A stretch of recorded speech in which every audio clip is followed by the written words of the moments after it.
Yeah, that was a lot better there for Pepe.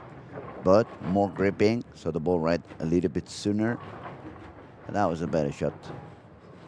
All right, so game one, it's almost over. We find just one last shot to go here on lane 10. And then I will click on the score refreshing, see if we have any luck getting the scores ready. By the way, I forgot to say hello to a very dear friend. He's following all the action every single day. My dear friend Lennart. Modo Lennart, hoppas alle bra. Sending you a big hug, buddy. Miss you and Jordis a lot. Hope I can come up all the way to Mora and Redbig sometime soon and get to give myself a big hug to both of you. So let's see what Kyle is doing on lane 12.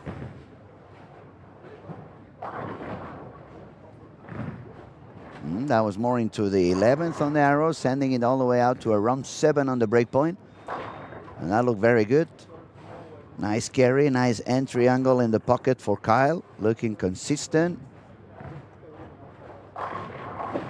The only thing I'm afraid on Kyle there is bowling outside. It's that suddenly you're going to have to make a big jump inside, switch to reactive, but probably has a clear idea already on what kind of jump, how deep does he need to go, and what ball does he need to choose after that. We find Brandon Bond here on lane 10 as well. He's going to take his first shot in this lane. That was a beautiful release there for Brandon Bond. Oh, but it paid out really bad. 6-8 left over there. The ball was a little bit deep in the pocket due to his superpower release. The ball made it all the way into the pocket, and instead of splitting the 8 and the 9, it just took care of the 9, left the 8 there for him. It's a split to recover.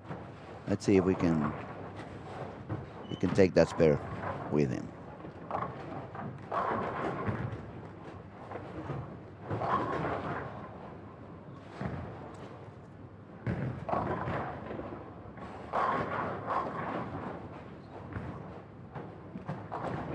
And he get it. Beautiful spare there for Brandon Bond. Look at that replay. Bang! That's how to nail it. That was a beautiful spare there for Brandon Bond. Meanwhile, I'm going to go and have a look, see if I can refresh already game one and let you know how things are going. Yes, there we go. Let me see how many we have. We have up to 23 bowlers with 200 or better. Top 10 for the squad so far is Kevin Bucks Anderson with 225. Number 11 is the squad, the tournament leader, Tomo, 224 on game one. And the standings are as these. Number 1, Emmanuel Johnson, 279. Number 2, Carl Trupp, 265. Number 3, Sim Henrik Saar, 264. Number 4, we find William Berggren, 259. Rasmus Olsson, 254. Iskil Lind, 252. Remember I was saying Iskil shot 252 and was not going to be in the top 5. And there we go. Number 7, Brandon Bond, 244. Number 8, Karo Hilokoski, 236. Number 9, Nico Oksanen, 227. And number 10, as we said, Kevin Bucks Anderson with 225. Some striking going on lanes 1 to 4. In case you want to move over there, we find Mario Francesco, we find Iskil Lund, we find Christopher Berg. The three of them started the game with the front 3. Meanwhile, we are staying on 9 to 12 because we have quite good bowlers in here to have some fun. We have Nora, we have Kyle, we have William, we have Tim, Juho, Brandon Bond. So it's quite some talent in front of us. We're going to stay here for a little while, and if we see something going on around, we will quickly take a big jump there and take a piece of the action as well. There goes Tim Stampé. A little bit short in the pocket, but he gets a strike.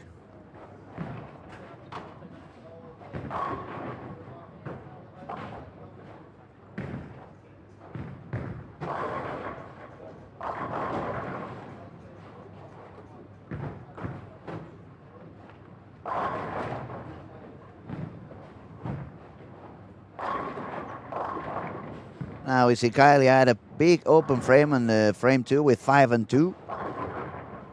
Let's see what he does there in lane 12.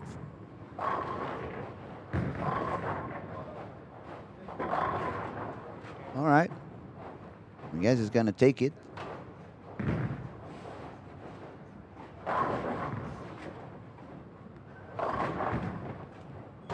So I'm going to talk to the chat now. Sylvia, yesterday you said 1371, but obviously the scores are going higher. You're talking with us pretty much every day, so I'm going to give you a chance to say another number. Go ahead and shoot again. What's the cut going to be now that you see 1371 was not enough? Let us know. Maybe she's out making some coffee now and she's not going to reply. But like a good fisherman, we just put the... Right? Hemos tirado el anzuelo.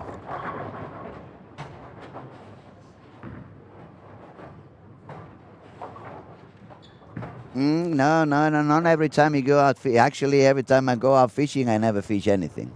I remember when they took me out fishing in Mora, I was just hoping to go back home because I was freezing my... They made a hole in the lake. And yeah, not for me, that's too cold. Same thing when they invited me to have this outside jacuzzi, because the water in the jacuzzi was way too hot, but my little piece out above the water was freezing to hell. So it was like a yin-yang situation feeling. My head is freezing, my body is sweaty. But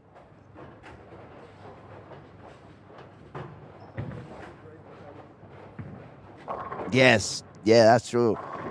When you know that you have to get up outside the jacuzzi at 40 whatever and stand up on minus 25 for at least a minute until you run into the house.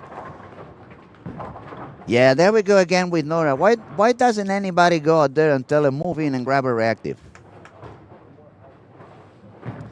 It's a lot of... I call it a little bit like you're standing in the middle of the jungle with tigers one side, snakes on the other side. She has no room in either side, and people has been moving in. I remember last night some of the guys when they were bowling inside. Of course, it's a little bit later in the squad, but the window down there in the break point was so big you could fit an elephant. So hopefully she gets that click in the brain, moves a little bit deeper, and starts striking and give us some big show as she usually does. We are really pushing on her. She's super talented. Just a second.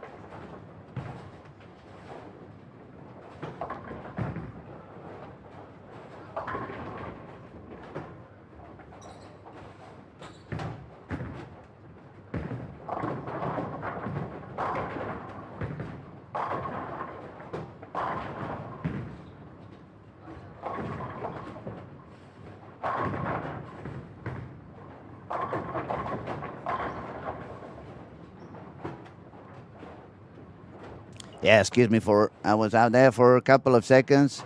I can sense I need a little bit more of coffee and a lot more of sugar.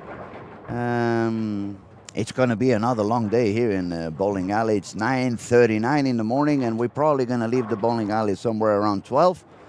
Not 12 in the noon, but 12 in the morning. And that means we're going to see so many strikes before we leave the alley today. All right. Scores are not that high over here. They're doing okay, but not that super good. So let's move around as we usually do, see what we can find here and there. Lanes 1 to 4. Oh, there's our leader with a spare and 4 in a row. Tomo on lane 1 and 2. I wonder what is Tomo doing. When he bowled his first squad, as if you have been following us, he's been explaining there was very little traffic. He was able to bowl all 6 games with the urethane on a very consistent line, somewhere around 12 to 14, I would say. More 12 in the arrows at the beginning of the squad, a little bit more 14, 15 by the end of the squad. But urethane all the way down. His breakpoint was always somewhere around 7, 8, 9. And very different traffic and transition he's going to find today. I'm pretty sure today he's going to end up using some resin some reactive ball and end up much deeper than he did on his leading squad. But it's going to be very, very good for him to gather a lot of information, to know exactly what kind of transit and traffic he's going to find on Sunday, because it's going to be obviously a lot more talented bowlers, more rev rate, more use of surface, and that it's always translated into quicker transition and drier spots. So let's see what Tomo is doing at the moment here. So it's the same thing he did the other day. There you go, 13 urethane. That was a solid 9, but very simple, very good, very clear path. It's looking super consistent over there, but not only for him, everyone I've seen doing pretty good started at there.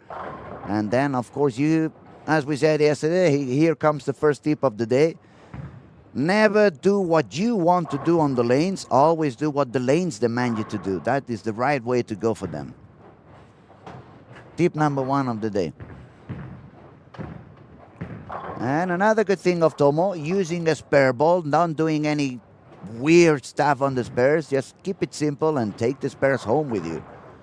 All right, who else is doing well here? We see Mario had a triple, but then a single pin gone. Christopher Berg, triple, 9 spare, double. His skill is bowling here. Started with front 3, but now he's a couple of doubles. You can see his skill is also throwing urethane, a very, very, very similar line than Tomo is using, somewhere around 12, 13 in the arrows and breakpoint around 9, 10. Missing outs probably all the way out to 7, 8. But that's the big window I was telling you is down there on the breakpoint. It's not small, and it only gets bigger. There goes Tomo on lane 1 again. That was a little bit more outside. Perhaps even a little bit too far outside. That could explain that soft end that we had over there. And now he's just gonna hear the sound of happiness. That is my coffee already here. Thank you, buddy. Appreciate. Thank you so much. So probably commentary is going to speed up pretty soon when the coffee kicks in. It's going to be like that advertisement from the Micro Machines toys back in the day.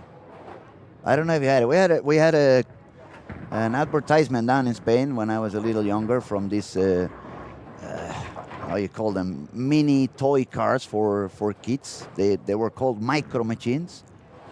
And they were super fast. So the advertisement was a guy talking about those toys so damn fast. And everything was... And by the end, if it's not Micro Machines, it's not authentic. That was the only slow part on the...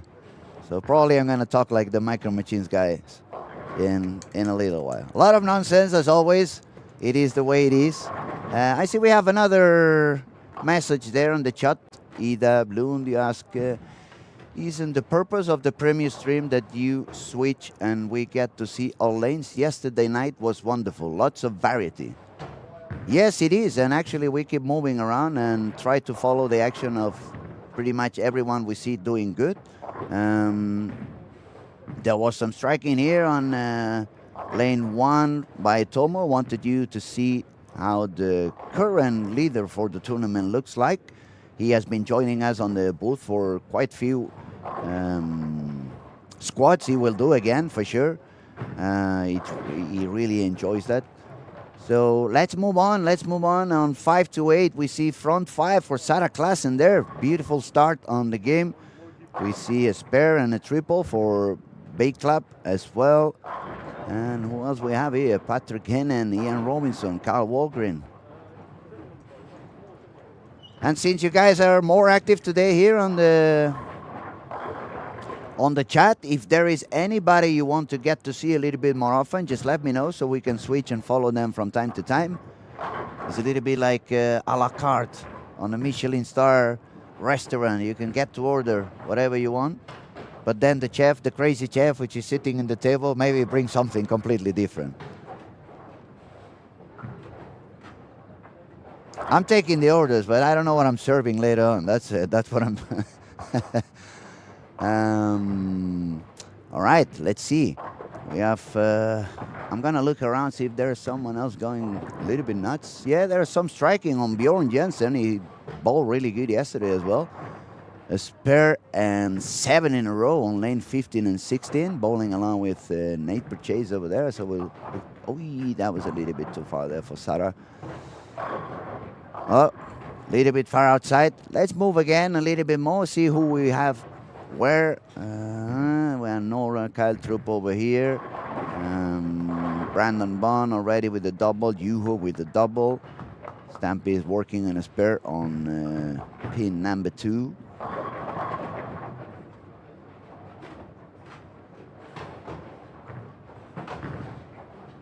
Oi, finger pin gone there for Juho Rissanen on lane 9. Now Kyle Troop, lane 12. Let's see. Triple on a 9 spare. Still using the U78 somewhere around 12. Sending it a little bit up, but you can see how the carry is slowly going worse or slowing down a little bit for Kyle. So I wouldn't be surprised pretty soon he switches to reactive and move a little bit deeper. We can see some striking happening already a little bit deeper, so it makes not much sense to stay that far outside. Not a beautiful strike there for William Berggren.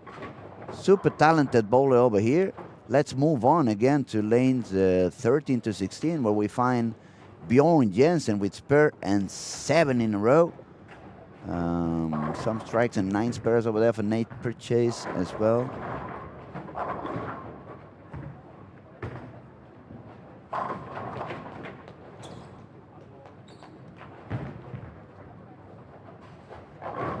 And the lanes we have not been there. It's 19 and 20, where we find the number 1 and number 3 seated for this squad. Emmanuel Johnson, couple of splits, 1 double. Henrik Saar, 1 split and 1 double. So they are definitely slowing down a little bit on lane 19 and 20. But we're going to stay here a little bit with Bjorn. See how long can he take that. He's going to take his shot on lane 15.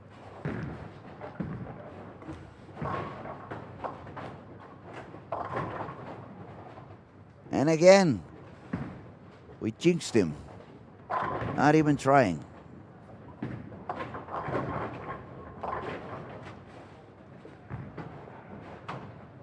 So if we move to 17 to 20, we find, as we were saying, Emmanuel Johnson, current leader for this squad. Sim Henrik Saar, number 3 on this squad. And Rasmus also number 5 in this squad. Rasmus is holding a little bit better than the other 2. No open frames for him. So far, a clean game and a turkey. Is the bowling on lane 18. Sharing lanes at the moment with Frank Stephenson, Cecile Dam, and Jack Peters.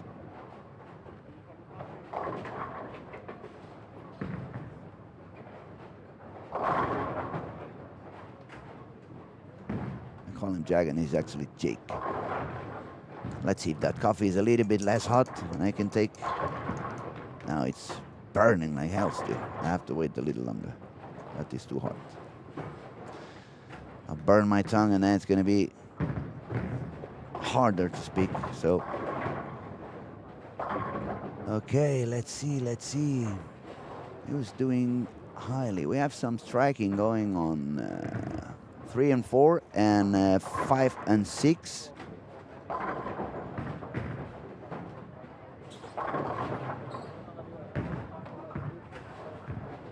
And by the way, you said, Ida, you said that yesterday was very fun at night. Last night we had Nate here on the booth taking care. Nate was the best bowler in the lanes yesterday with a score of 1472. Sitting very happy on that position that's going to take him all the way to the Sunday's final on step 2. Actually, I'm going to move around the mouse, see if I can find it and tell you where is Nate sitting on the tournament. Nate is 6th in the overall standing with 1471.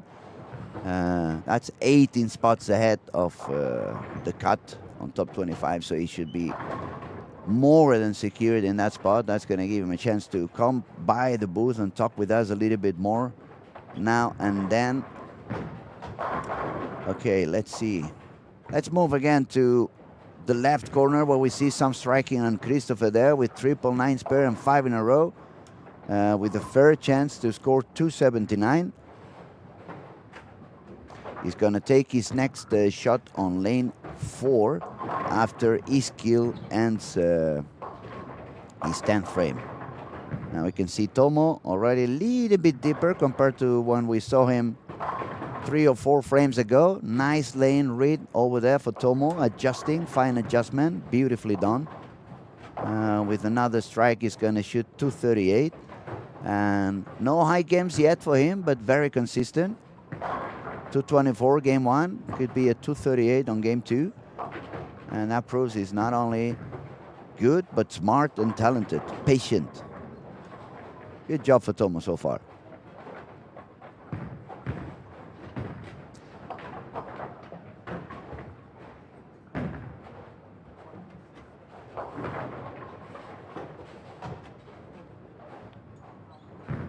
Oh, that was deep. That was very deep for Tomo. Missed at least a couple of balls here in arrows, but look at how the ball held on the oil. Still managed to hit the pocket. High on the nose, but still in the pocket. And due to the urethane use, not a big angle on the back, so no chance for the 410 or the 46. Just a simple 4-pin. Okay, he's still trying to clean up that mess with 3 open frames. He's got a triple, a double, and a triple. But due to those 3 open frames, he's going to remain on a 198 for a total score of 450. That's 450, 50 over for Iskil, 52 over now for Tomo. We're going to wait and see how Christopher ends his game here on lane 4. He's going to take his next shot, looking to strike out for a potential 279.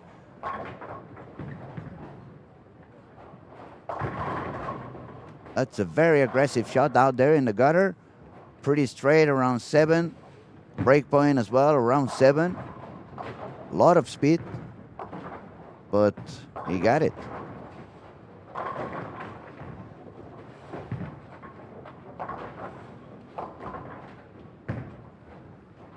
Meanwhile, I can tell you Emmanuel Johnson shot 181, so he drops his score to 60 over. Enric Saar can still make 205 with the double and stay on 69 over. Let's see what Christopher does here in lane 4. Gets one more, so it's going to be a 270 something. He can have a potential score of 476. He'll be happy about that. Bjorn Jensen, he ended with a 257 for 449 total. Nate actually 235 and 455 total score. Let's move again so we see some action. There we go. Some strikes still here for Sarah and Bay Club. Patrick Hennon making his move up with 5 in a row here.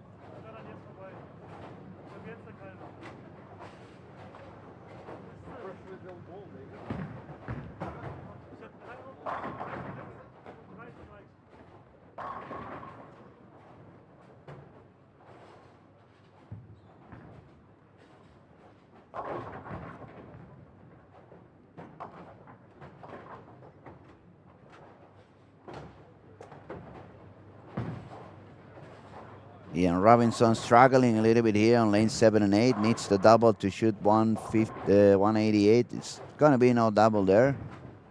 Easy spare though, so it's going to go for a 170 something. Not his highest, obviously. You can see Jamie saving a split over there. That's an easy spare for Jamie. Should be a 190 game.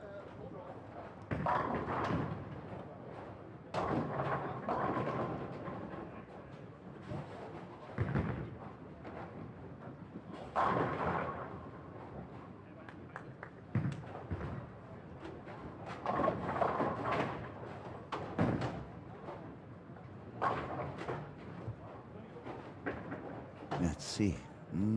We have this couple of lanes are a little bit delayed on 5, 6, 7, 8, but especially on 13 and 14. They're still beginning the 9th frame, so that's going to delay a little bit the score refreshment. We'll see how these guys finish over here with Patrick Hennen and all his striking. And right after that, I'm going to try to see if I can get you some,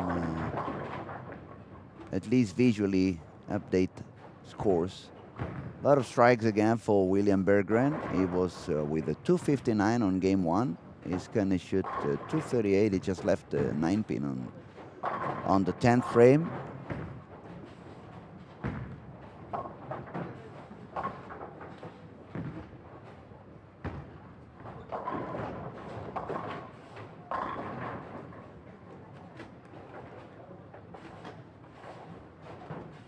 All right, I see Ida, you're on the train. You say you're a bit behind due to bad connection on the train, but they were great. A natural comment. Yeah, they are actually very good. Nate is so fun.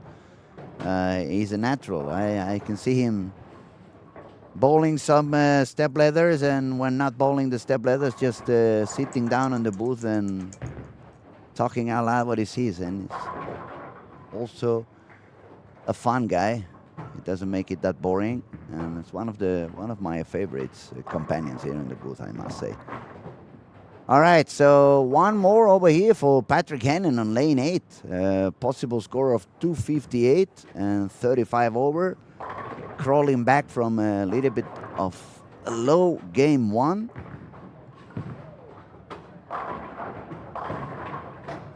And yeah, 9 and 10 is a little bit delayed as well. We'll move over there pretty soon. We'll see one more shot on Carl Morgan here on lane 7. Solid 10 for Carl. Another squad that he's going to have to work hard. A low game here for Emma Iwasawa, but beautifully taking that spare.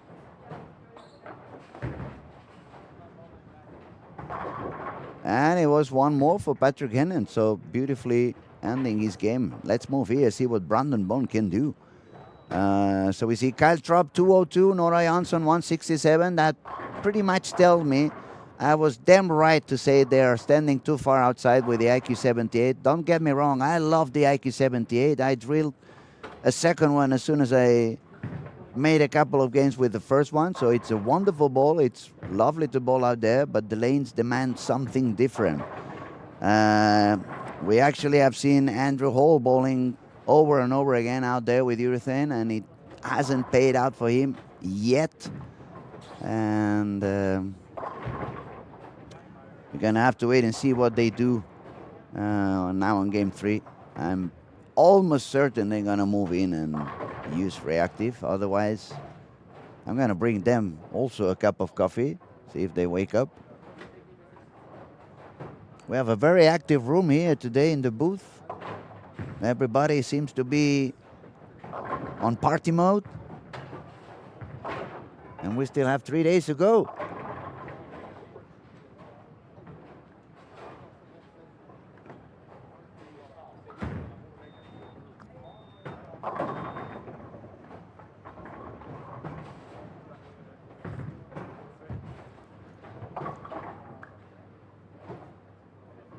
Okay, the coffee isn't burning anymore, but it's damn strong if you got the milk on it.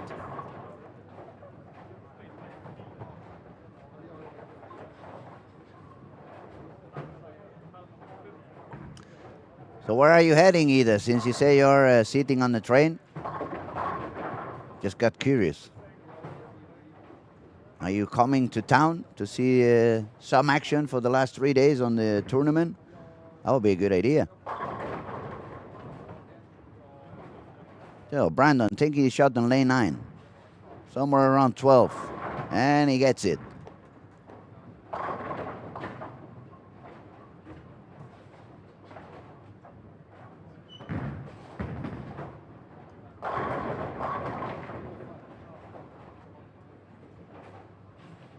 And we get the chance to see Nate over here on lane 13. 210, that went a little bit too long. Sorry, that's lane 11, not 13.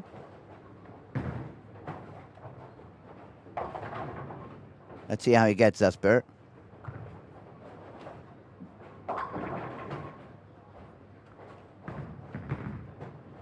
Brandon Bond 61 over, still can strike a couple more here on the 11th and the 12th. That was beautiful. A lot better than the previous one. Nasty strike over there for Brandon Bond.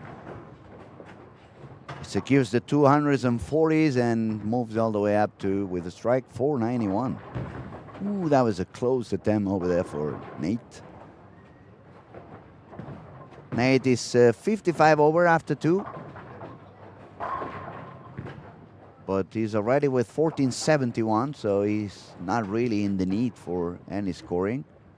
Probably just bowling to get some more information, more ideas on how the lanes may change, what kind of traffic it may cost, depending on who you follow and which kind of bowlers you have on the lane. So it's always good to get more and more information.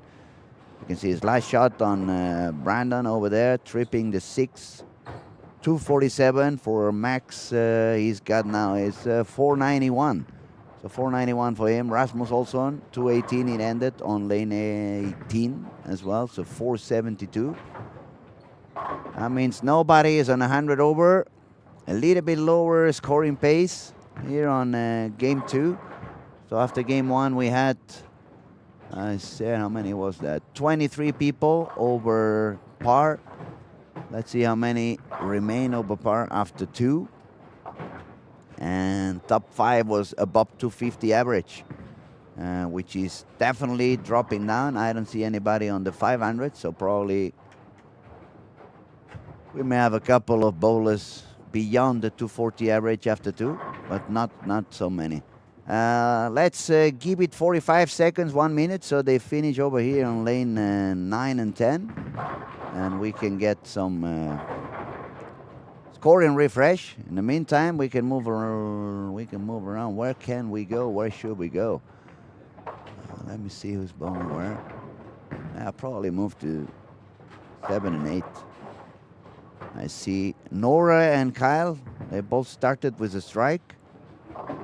E-Skill also with a double. I'm wondering if they're still with the urethane or if they already moved deeper and grab some reactive. There's Nora. Yeah, she moved deeper.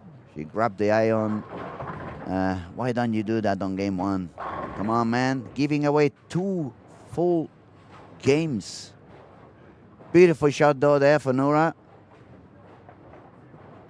We could see she was using is either the concept. Yeah, it looks like a concept. And why not start with the concept?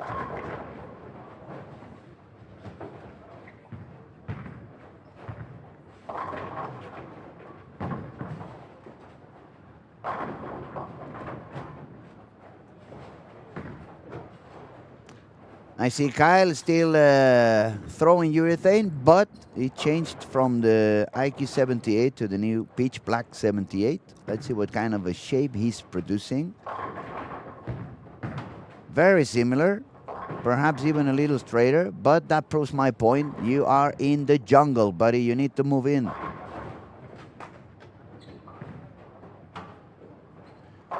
Now, someone may be thinking, man, how is it possible that this idiot from Spain can see it on the booth and they cannot see it on the lanes? Well, it's a very big difference.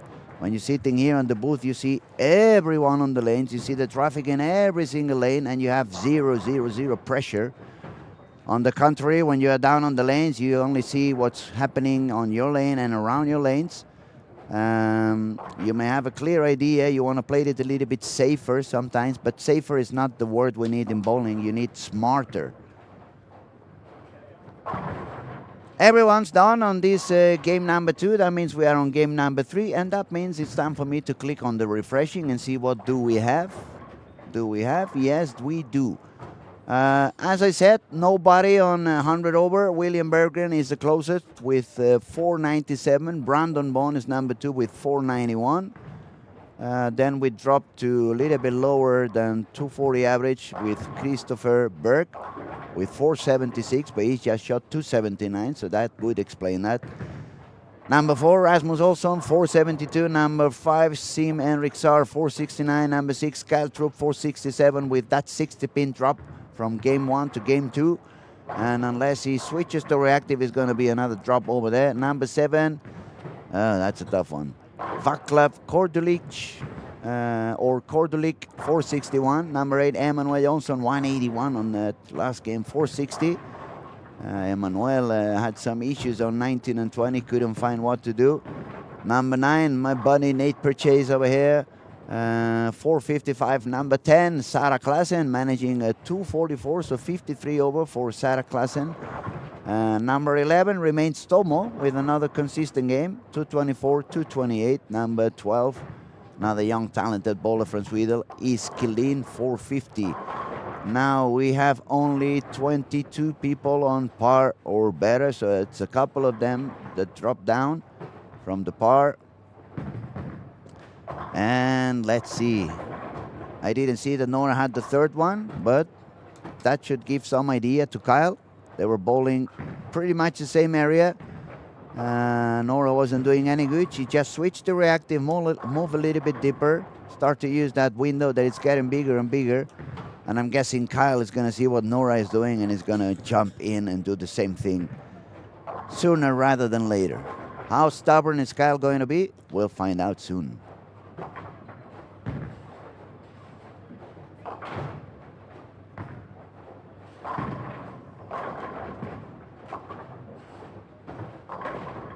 Now let's see what Brandon can do here on lane 6. Very similar spot where he was standing.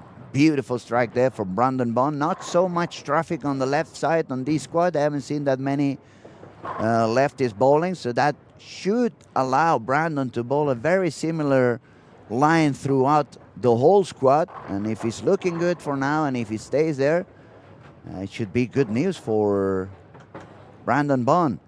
I felt like Kyle Trope has finally hurt, or his ears are beeping because we are talking about him. It felt like he was taking a ball and moving away, so probably went out there, pick up a reactive instead and do the same move that we have seen in Nora, and it's paying out so good for her. So my bet is next shot, Kyle is already in reactive and moving deeper.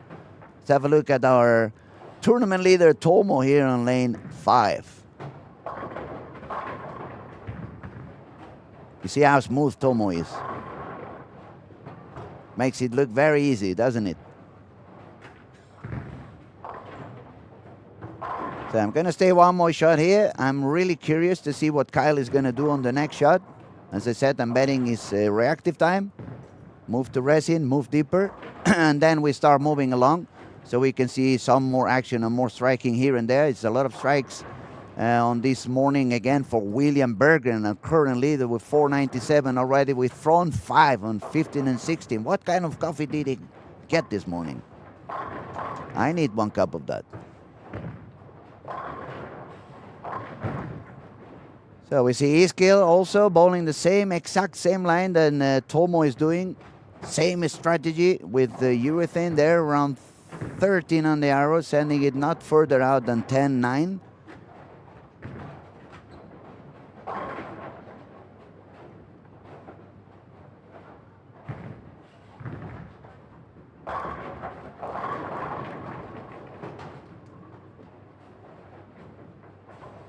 There goes Nora on lane 8. Throwing reactive, move deeper. And you see how much better that looks compared to that bolt she was throwing before. That IQ 78 was rating way too early for her. It was super inconsistent.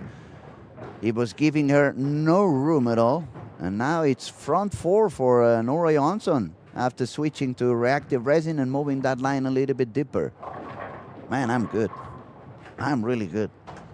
I wish I could bowl and my back would allow it, because I'm really good. Nowadays, bowling has become so easy and so simple. You just have to look at what the ball is doing, what the lane wants you to do. Once you know what the lane wants you to do and where it wants you to move, you just have to choose the right ball to get the right angle, and that's it. Now, Kyle, same thing. He moved to reactive, but I'm going to say that ball looks a little bit too shiny. It could be a little bit over-under still for him. It's a good choice to go to reactive, but I'm not sure you need such a shiny surface. That one worked out pretty well, but we'll see by the end of this series I'm gonna go for one of my bold bets over here. I wouldn't be surprised to see a couple of splits on Kyle with that ball. That's gonna be a little bit over-under unless it's a very weak layout and he really stays behind the ball pretty forward. So, as we said, we're gonna move a little bit because we have some striking here from Emmanuel Johnson and especially William Berggren. 97 over after 2, front 6 for William. And we have quite good bowlers as well, bowling with him. We have Team Stumpy. We find Emmanuel Johnson and Henrik Saar. With a couple of 9 misses gone again for Henrik Saar. But a triple after that, trying to recover some.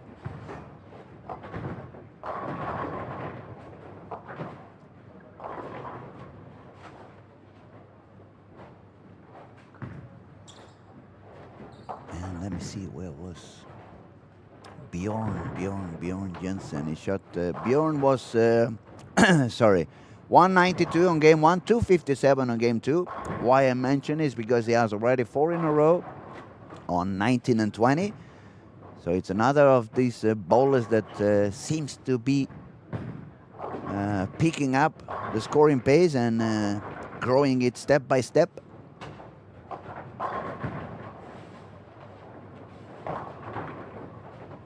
See, 4 in a row for Ian Robinson on lane 3. Front 3 for Frank Stephenson here on lane 13. Spare on 4 in a row for Nico Oksanen also on lane 4. But let's have a look here at William Berggren on lane 16. Very similar line than Tomo and Iskil. Also throwing the urethane over there. The only difference is William is bowling one-handed and the other two are bowling two hands, but very similar window of play, and as you can see, it's paying out really good. It looks to be the spot. You want to be somewhere there and just wait for transition to push you deeper and deeper, and all you have to do is just listen to the lanes, follow to what they require, and that's it. Don't be stubborn, just go where they take you.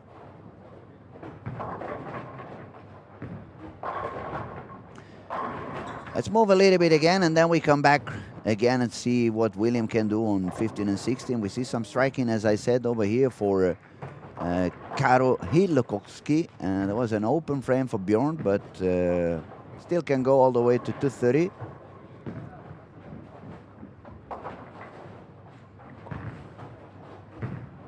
Let's go back here.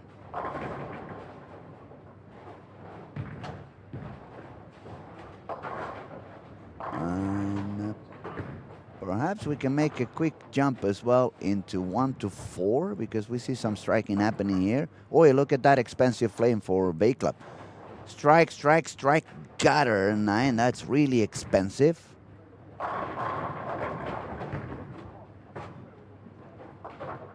Yeah, that was a really expensive frame, but let's see what Ian Robinson seems to be waking up over here on 3 and 4. Ian is taking care of the OIK tournament in Stockholm. Quite famous on Facebook for talking a lot of crazy stuff. He got one more now, Nico Oksanen in lane 3. He bowled really, really good last year. And we have a fake start over here. So he's going backwards. A reset before he makes his shot.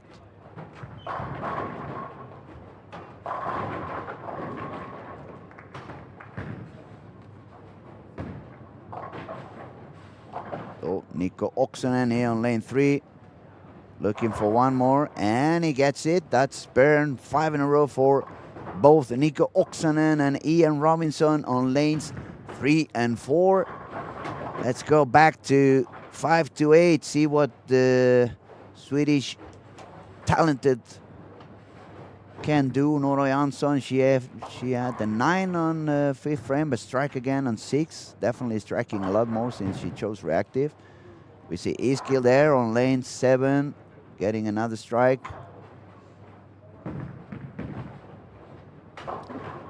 Thing is, we are on game 3, half of game 3. More and more people moving into reactive resin. So game 4, it's going to be faster transition, no doubt about it. And by game 5, we will see quite a big amount of bowlers already throwing deeper than 15.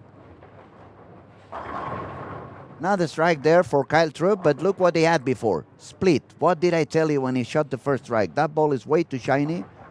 It's going to be too sensitive. And I wasn't surprised to see a couple of splits.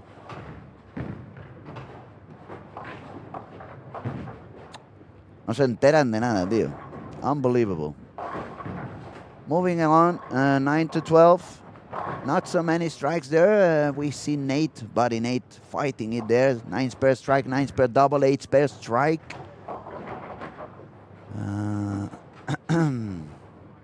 But not any real high game on. Actually, these 2 pairs, they usually pay out really high scoring. 9, 10, and 11, and 12. But it's not happening on this particular game. So let's move again. See what we have here. Look at that. William Bergen, front 8 already. He keeps going. So many talented bowlers here in Scandinavia. It's almost hard to believe how good they are.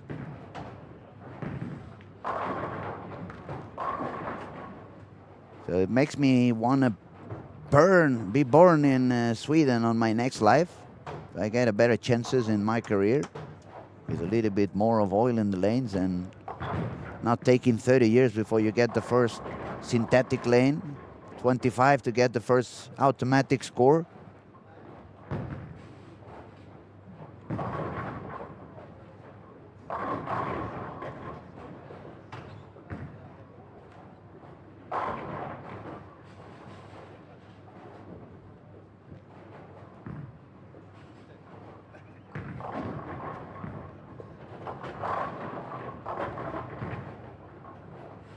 Now, let's get some action on lane 16. Our squad leader, William Berggren.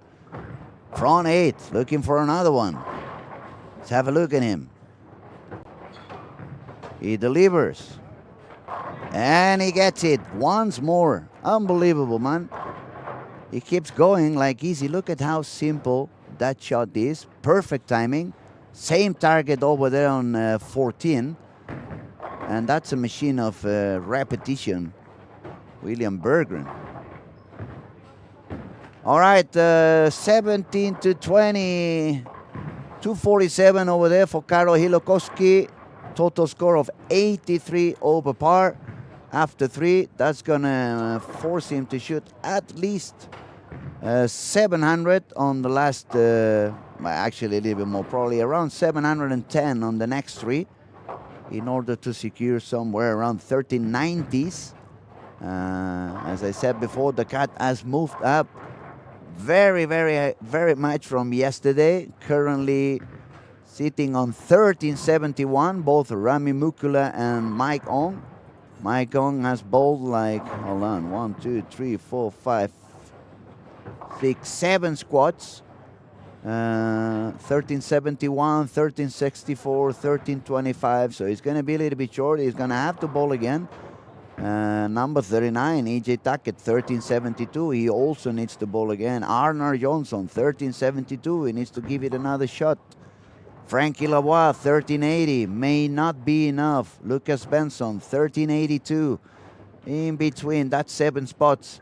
And then we have an 8-pin gap between Lucas on position 34 and Jesper Svensson, 1390. So now I'm starting to think that 1390, 1392, that could be actually the number for the cut. But again, hard to predict. Every squad is a little bit different. Every squad plays a little bit different. So it's hard to really tell you what's going to go on. We still have Stampy to take his shot on 11. So a very quick peek on lanes 1 to 4. There was no more striking for Ian Robinson. Nico Oksanen, on the other hand, keeps striking, looking for a 290 if he strikes out.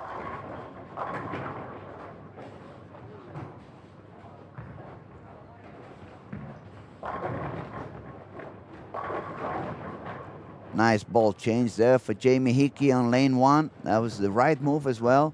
Grab a little bit of a more angular ball than he had. He was using an optimum idle. That's a low RG ball. And he was losing a bit of energy. Oh, okay. Time to go back to lane 15 with our squad leader, William Berggren. Front 9 for him. Let's see what goes on now.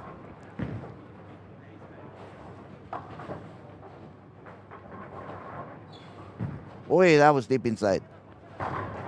Look at that, man. That was at least a couple of boards deeper. The ball goes way too long. Very, very weak angle. Super late 10 pin, but there you go. Front 10 for William Berggren.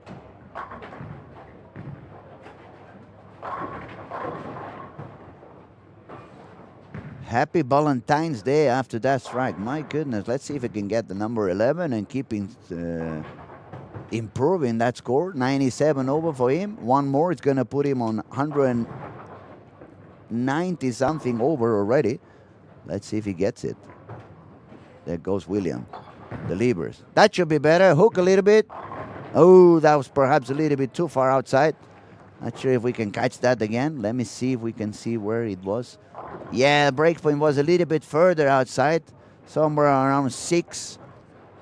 Grabbed some friction a little bit sooner, became a little weaker, but another high game for William Berggren here. 289, total score of 786.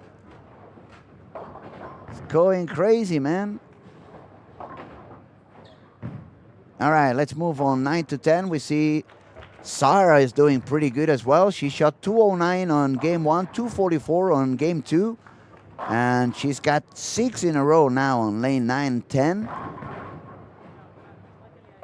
Actually, she has the potential score of 109 over if she strikes out.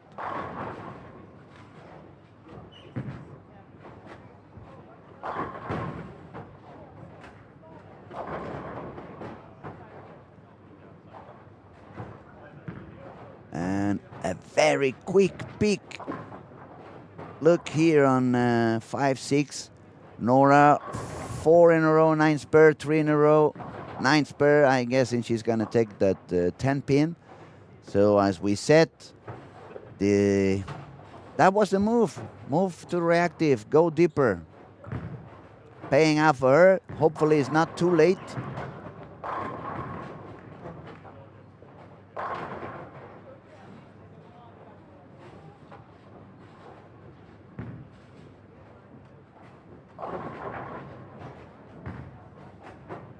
Yeah, so we saw that ball on Emma. It was out on lane 10. It looks like she missed a little bit inside, found too much hold.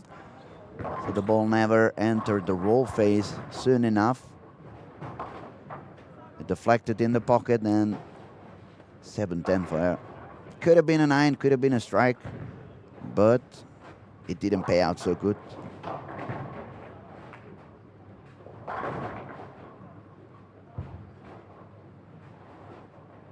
So I'll give you some score updates from what I see sitting down here. No, I can't because it just moved away. All right, from those that I see, Karo Hilokoski's 83 over. Bjorn Jensen is 50 over after a game of 201. I see 613 for Jake Peters. Possible 670 for Nico Oksanen. Just got a split on the 9th, open frame. And some games are a little bit delayed. Nate currently 48 over. Patrick Hennon 60 over. Brandon Bond with a couple of open frames there. And a couple of doubles, so he's on the 190s at the moment. Well, let's pay attention here to Sarah on lane 9. As we said, Sarah is already on 53 over. Last game, 244. She's looking very consistent. Let's see what she's standing. Obviously throwing reactive, somewhere around 13 in the arrows. And that looked perfect. And that's the window we have been talking about. Somewhere between 12, 13 Then the break point somewhere around 8, 9, and then just keep moving from there. Listen to what the lanes ask you to do and keep it simple.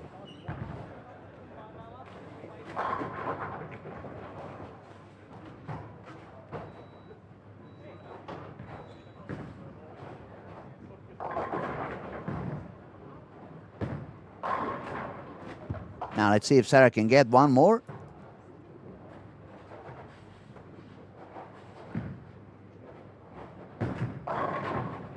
A little bit further outside. Found more friction, but get one more. Trip in the 4. That's going to be a 250 for Sarah on this game number 3. And she's actually increasing her score pace. 209 on game 1, 244 on game 2. And now it's going to be a 256 on game 3 with one more strike, while we see Nora over there on the left side. That was a little bit too fast speed. Nora is going to shoot 230 after missing a single pin.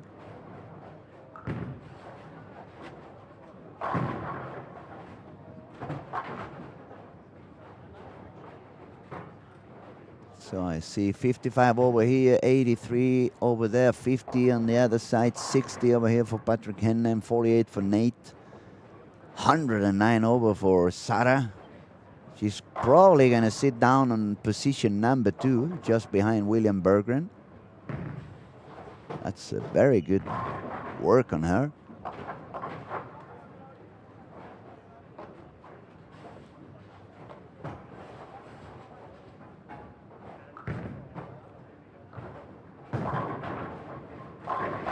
Let's go back and see how Kyle finishes his game over here. It's definitely working better with reactive than he was doing with the urethane, but that over-under reaction with such a shiny ball doesn't allow him to strike completely. At the strike split, triple, 9.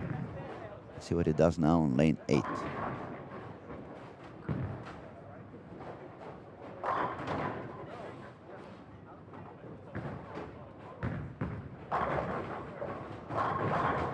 Beautiful strike there for Kyle. Little bit upset body language because there was no striking out for him. But as we said at the beginning, that ball was a little bit too sensitive, a little bit too early for that. Obviously much better than when he was throwing the U78 in the middle of the jungle. He finds the pocket much more consistent, so that means the area is the right one, but the ball is not really giving the carry because it's a little bit too shiny still. So when it sits on the oil, it may go a little bit too long, and when you send it to the friction, it may be a little bit too snappy.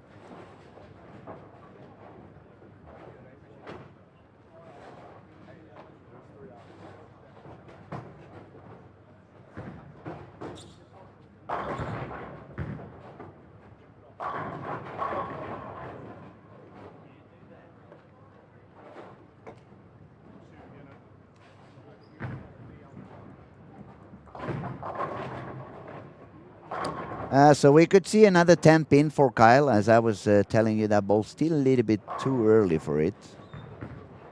It's probably a ball that's going to work on game 5 and 6. Should have found something in between. Or something with a tiny touch of a blended surface and not so shiny. But they are the pros. It's not my job. I'm only telling you what I see. Unless someone comes in the booth and say, I give you a part of the prize and then you give me a hand, then I can read the lanes for them. But if it's not the case, why should I give away my information, right? Only for the people who is paying here on our YouTube channel, they deserve all the information. And but jokes apart, it's a little bit what bowling gives us today, comparing to 25, 30 years ago when the oils were not so thick. The balls were not absorbing or pushing the amount of oil they are doing today, depending on if it's one chemistry or the other. So that means lanes evolved much faster than they did years ago. So that means you need to stay ahead on the moves You need to pay a lot of attention to always stay on the spot that gives you enough room, and then you need to really understand the equipment you have on your back. So every time you move, you make sure you put the right bolt to give you the right entry angle, especially when the scoring is so high. Finding the easy spot on the lane is not enough. You need to find the bolt that's going to give you the carry. So we see the body Nate purchase over here on lane 8, hooking it a little bit more. Felt like that one read a little bit too soon for him. And as we predicted on game 1, it's many good bowlers, but there's a few of them with a little bit less knowledge. That creates a little bit of a more chaotic lanes transition, and that could explain why some pairs are playing a little bit higher than others and some pairs are playing much lower than others. Game 3, it's almost done. We just have lane 13 and 14, slightly delayed, 1 frame delayed. That means as soon as we get that game finish, we can go back into our standing stable, refresh the score, and give you a proper update. In the meantime, just give me 1 minute and go grab another cup of coffee. I'll be right back.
All right, we are back on track.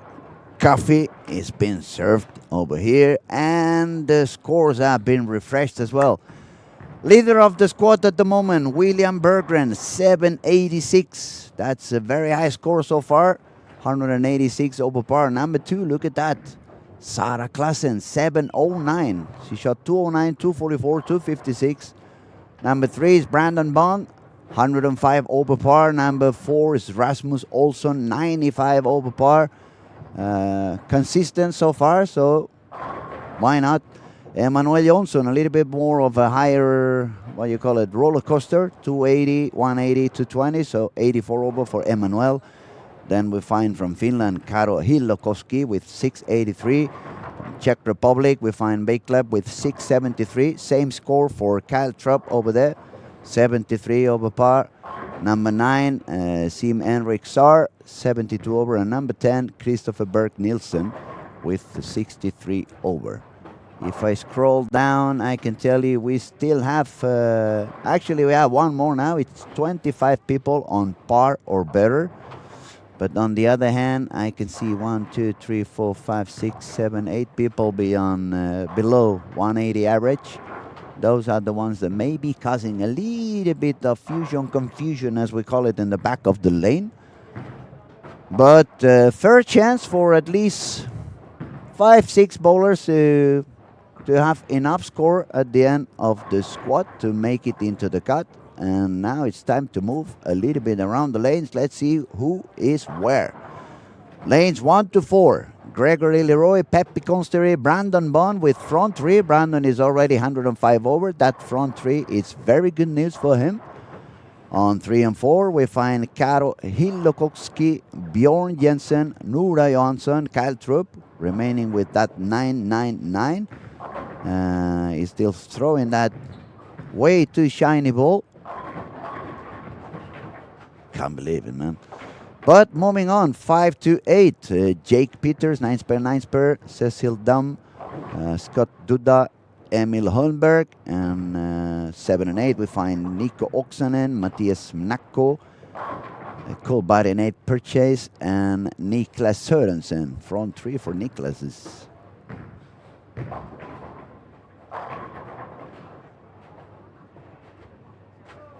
A bit of a silent, a bit of too much thinking there on lane 8, so I'm going to move on.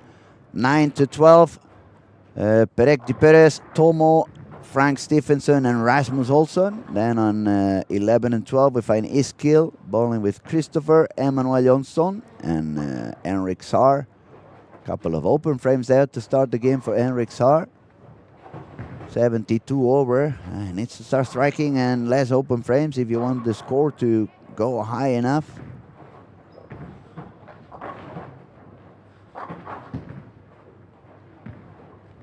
Gonna move one more and then we'll sit down somewhere where we can see some action. Sarah Klassen, split to start here on lane 13. Managed to spare the second one. Let's see.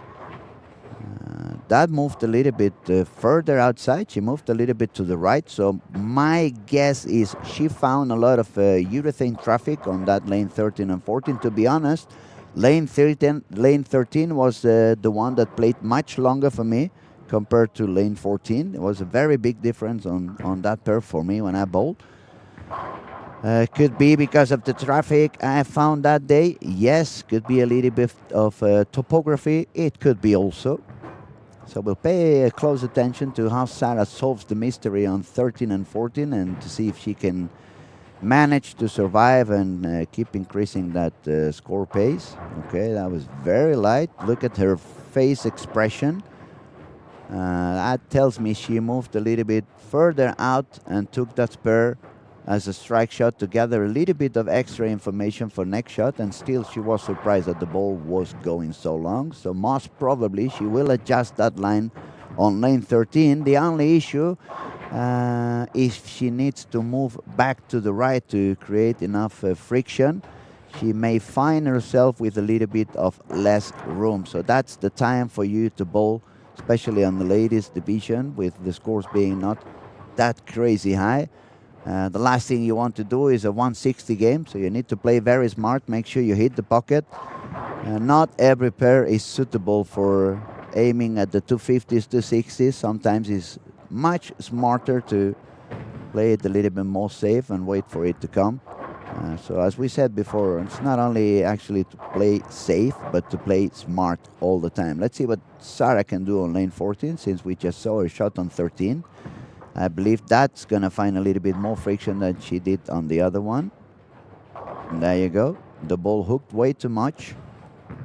And she's surprised, so she probably adjusted on 14 as well from what she felt on 13. And that's a tricky pair. That's a tricky pair. Now she's going to have to work out hard, start using the brain as much as possible to find a solution. So moving on, 15 and 16 beat Patrick, Elisa, and Nicolas. We see 4 in a row there for Nicolas on 16. We move to the right corner as well to see who's bowling here. We find Kevin, Brandon Allen. Look at that frame, is very expensive. Strike 3 and 0, that's really expensive.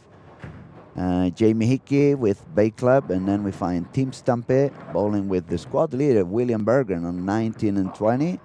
Spare 8-1, spare strike. Guessing William already adjusted whatever he needed to adjust.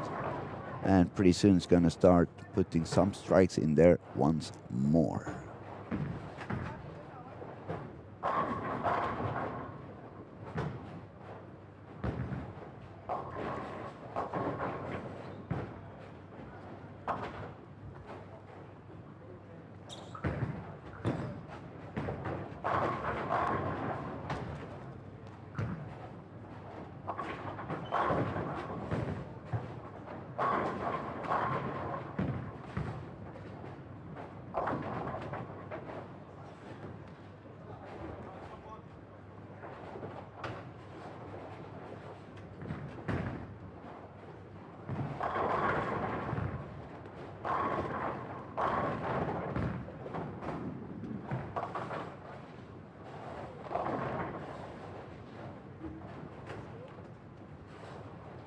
All right, so let's have a look at where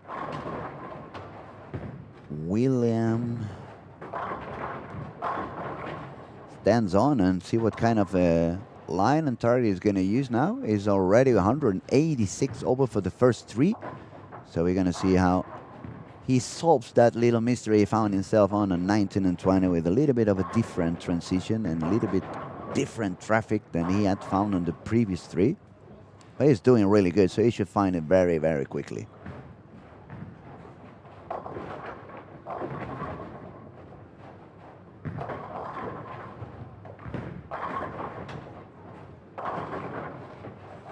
Let's have a look. See where he's standing. He was throwing it somewhere around 13, 14.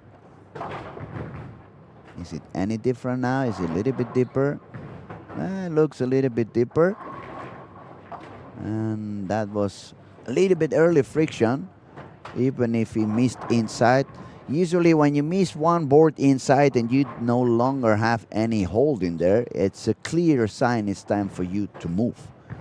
There goes tip number 2 for the morning. I'm starting to think $5 membership is very cheap because I'm doing a lot of coaching in here. Next year we're going to make it $5 for membership and an extra new channel for my coaching on with extra. What do you think, Victor? You're laughing your ass here again. Sounds good, right? And then nobody pays because they don't give a damn about what I'm saying. All right, let's move around. Not many action in here. Go back to Brandon Bond here on lane 1 and 2. Triple, spare, and split. Strike, spare, double, spare, strike for Nora. Kyle Troop, 9 spare, 9 spare, 9 spare, triple. Now we are in the middle of game 4. It's a little bit more of burning areas or burnt areas on the lane. So that means now a little bit more angular ball is going to start having room and not becoming so sensitive as it was one game ago.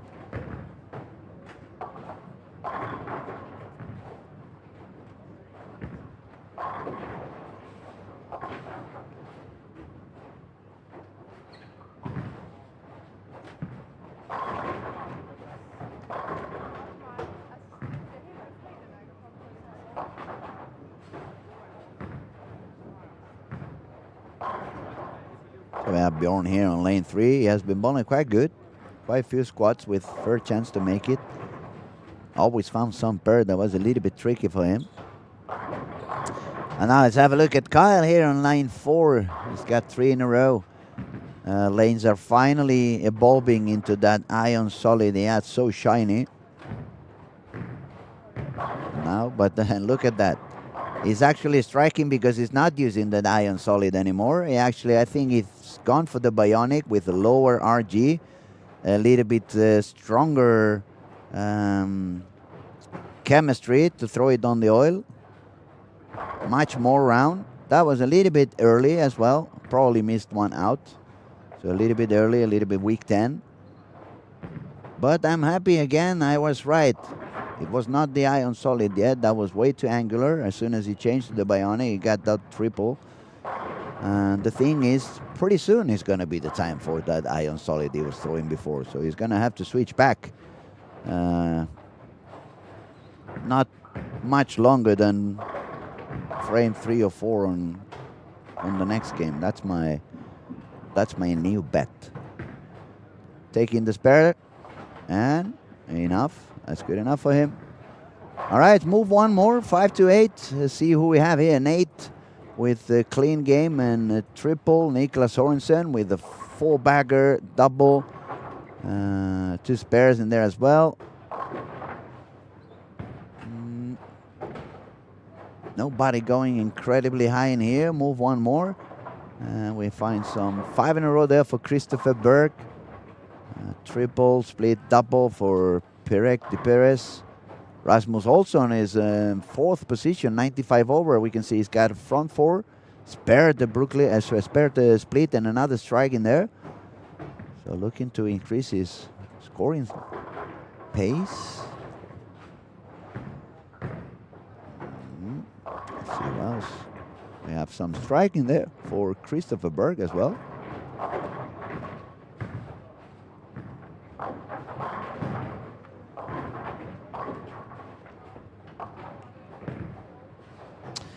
And the body language, one camera to the right on Sarah wasn't that good, but she had a double. Okay, I can understand the upsetting. Got a double and then a 9 spare.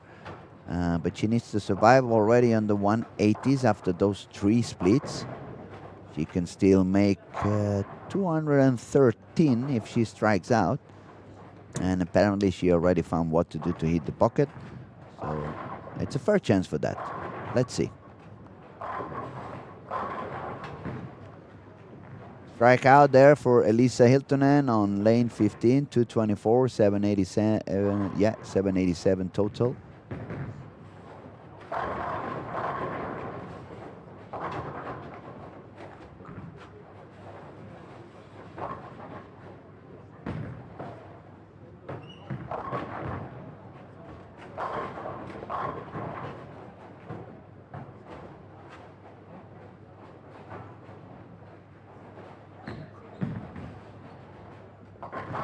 Have a look at Sarah here. Beautiful strike there for Sarah.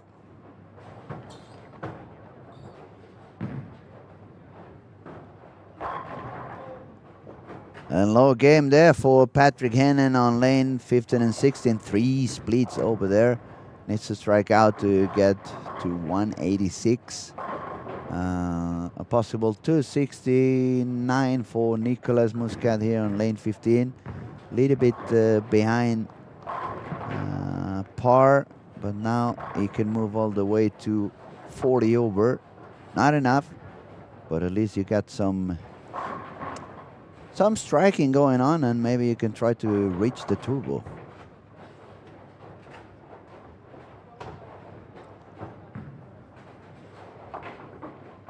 Nice shot there on MIE Wazawa on lane 14.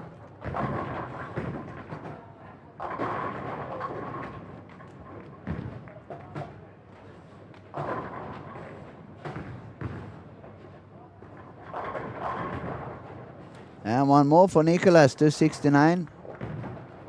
Nice game for Nicolas over lane 15. Okay, it's time to move again. Where do we have some action? Let's back to 7 and 8, where we see Nicholas keeps striking. He can go all the way to 260 on this particular game, but his score is quite far from it. If he strikes out, that would be actually just 6 over par. Not so high. If we look around there on the left corner, we see a lot of sparing, not that many strikes. Caltrop, okay, triple, spare, double. Let's see what Nora is doing now. Oh yeah, sticky approach, I'm guessing. She did lose her balance over there, but at least she got the strike on the 10th. Can work on a 219 with one more. Well, two more, but...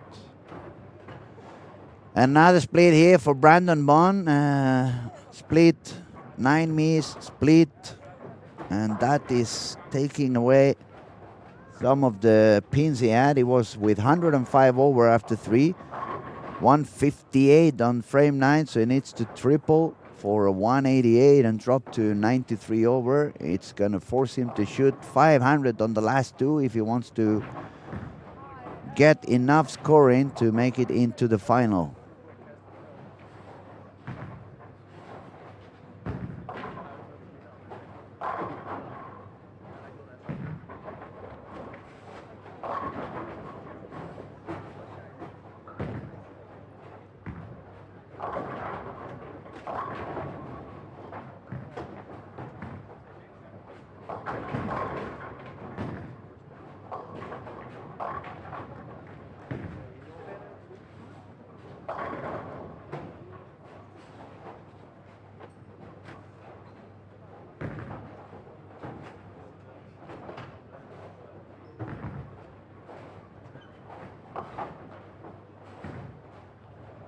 Let's have a look here again on a beautiful spare there on lane 1 for Gregory Leroy. Nora again, a little bit better on the balance. 9 pin for her.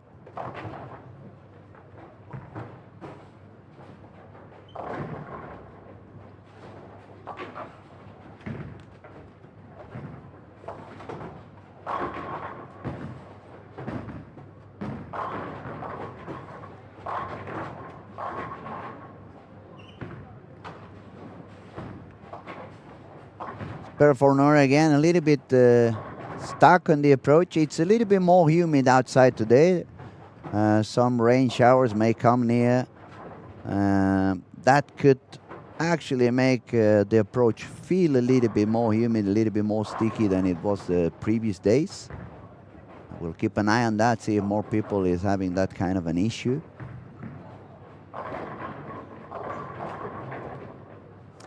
And from the guys that were standing on the top 5, I can tell you Rasmus Olsson is doing pretty good on lane 9 and 10. Front 4, 8 spare and 3 in a row. So we're just going to have a look at what Kyle can do here on frame 10, and then we'll move to see what Rasmus does to end his game.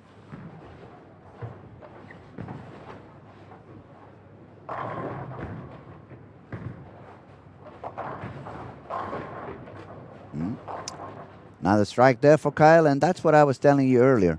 Not only you need to find the right spot on the lane, but you need to have the right ball on the hand. Otherwise, you're not going to carry.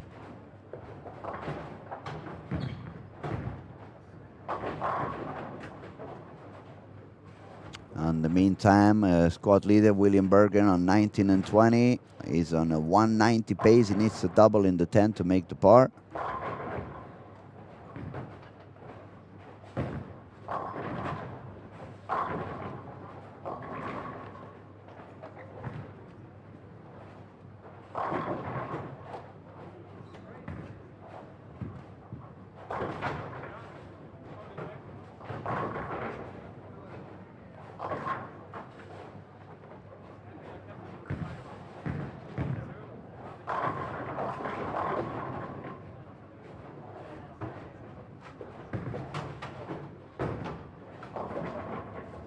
That was quite deep for Kyle. He missed a little bit inside. The ball was flying down on the oil and never made it back. So 9 spare for Kyle. 236, 109 over for Kyle. Not super high, but still alive. He needs 480, perhaps 490 on the last two. Make sure he stays above that 1385, 1390. That could be actually the number. Fiona said 1393. She could be right at the end. What do you think, Victor? Fiona predicted 1393 for the cat. It's getting more and more into that number.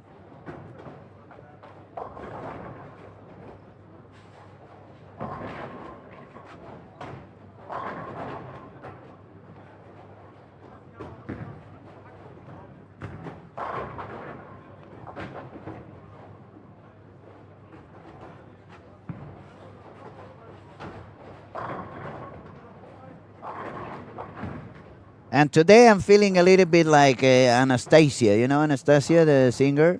She was singing To Be Left Outside Alone. I'm not outside alone, but I'm inside alone. Victor is going back to study a little bit pretty soon. That means I'm going to be all alone in the booth. That's dangerous for the streaming. I don't know. Am I going to fuck up something? You never know that. 236 for Kyle, 109 over. 246 for Bjorn Jensen, 96 over.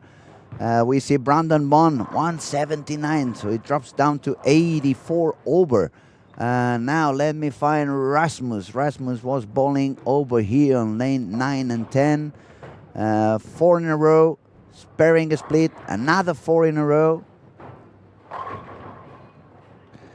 Looking to strike again and put himself in a very good spot for the last two. Late 10? Yes, indeed, late 10 for Rasmus there on lane 9. Let's have a look again. Look at the messenger, how slowly gets there and takes care of the 10. One more strike over here for Rasmus Olsson.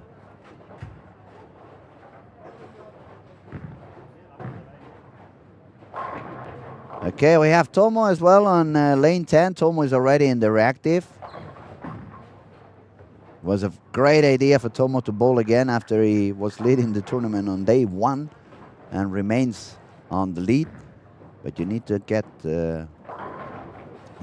more information on how the lanes are evolving, especially when more PBA guys and more high rep bowlers are playing. Less urethane, much less urethane used than on the squad we bowled on day 1. So obviously the lane is moving and working different than it did on day 1. One more there for Rasmus Olsson in the meantime. And it's good for Tomo to get more and more information.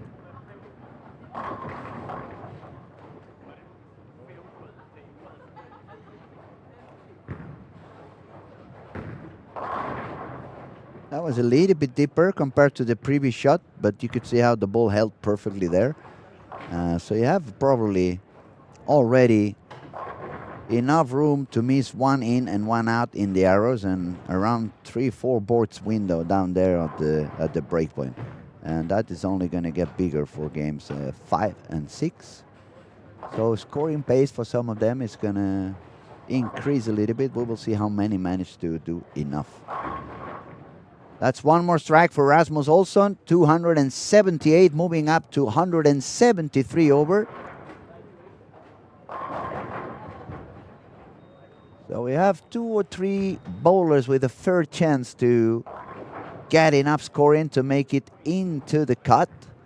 Last shots being thrown. So we'll have a proper score update in a minute or two. So we'll be right back.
All right, we got the scores updated already. William Bergen is on the lead with 989. Rasmus also in that last game of 278 put him on 173 over. Also a fair chance to make it into the cut. Number 4, we find Kyle Troop, 109 over. Sorry, that was number 3. Number 4 is Christopher, 907. Number 5 is Emmanuel Jonsson, 904. Number 6, Sarah. She managed to survive that last period that became very complex at the beginning of the game, 189. So 98 over for Sarah. Couple of games to go. Brandon Bond is 8th with 884. I slip Bjorn with 96 over. Number 9 is Sim Henrik Sart, 879. And number 10, 878, Karo Hilokowski. So we are on game 5. That's a turbo game, as we have been saying. If you get a very high game on turbo on game 5 or 6, and you don't have a sufficient score to make it into the final, with your total score of 6 games, you still have a gateway there on game 5 and game 6. I'm going to put you the road to the finals, so you know exactly how the 55 players qualify through the 8 different gateways. Now let's have a quick look around in the meantime to see where is everybody. William Berggren, the current squad leader, is on lane 3 and 4, front 3 for William already. Beautiful shot there by Nate in lane 4. Now we have to see Team Stumpy shot the ball in the gutter twice.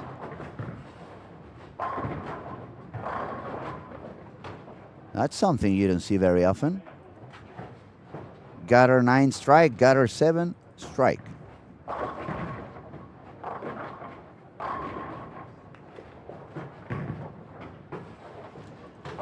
Let me find Rasmus. Where is Rasmus playing now? Rasmus has moved to lanes. Hold on a second. Where did you go, man? All right, he's on lane 5. So Rasmus, 173 over, bowling on lane 5. Kyle Troop on 3rd is bowling on 19 and 20. So we'll see the shot for William here on lane 3, see if he can get the front 4, and then we'll move around, see what we find everywhere.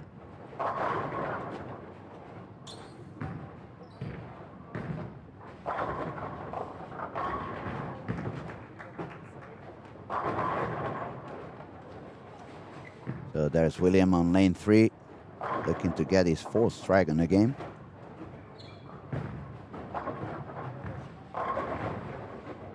Beautiful pin action over there for her.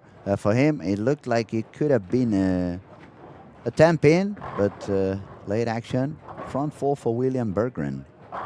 Moving on, lanes 5 to 8.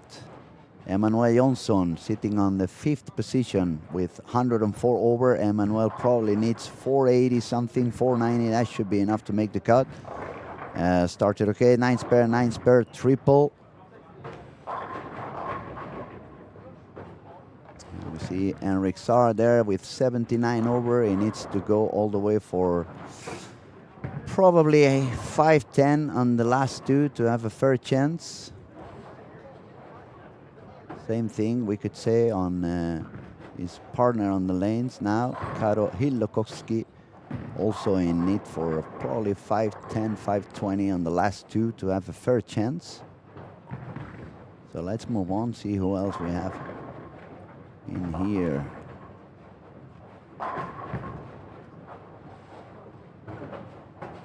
So nobody is really doing that high on these lanes 9 to 12, so we'll move again on 13 to 16.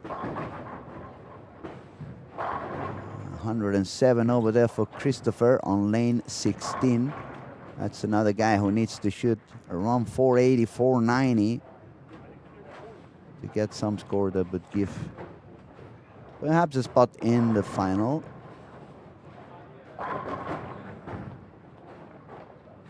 Let's have a look at where Christopher is throwing it now.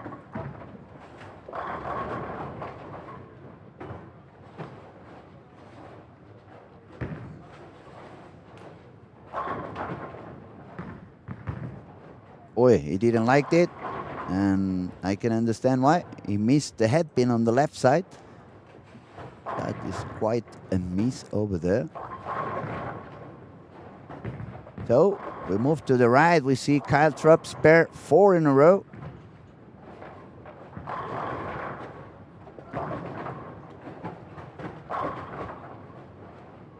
Kyle is 109 over after 4, so Kyle needs around a 480 something, 490. Brandon Bond there on 17 and 18, also in the need for those 500 on these last two. Otherwise, it's not going to be enough. And it looks like on this particular squad, we could probably have a couple of bowlers with enough pins to make it in the cut.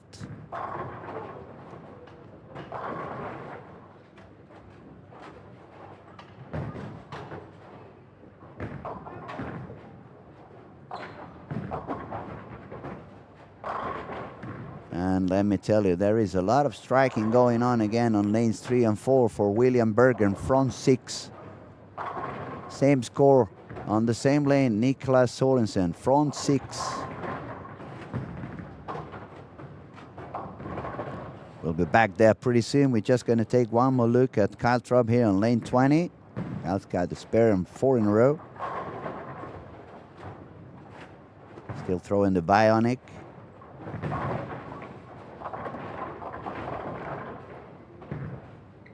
And we saw a spare there on Sarah Klassen. Couple of open frames again. The lanes are moving deeper and deeper. Perhaps Sarah is not finding enough action on the ball to move that deep. And another strike for Kyle, celebrating. That makes it 5 in a row for him.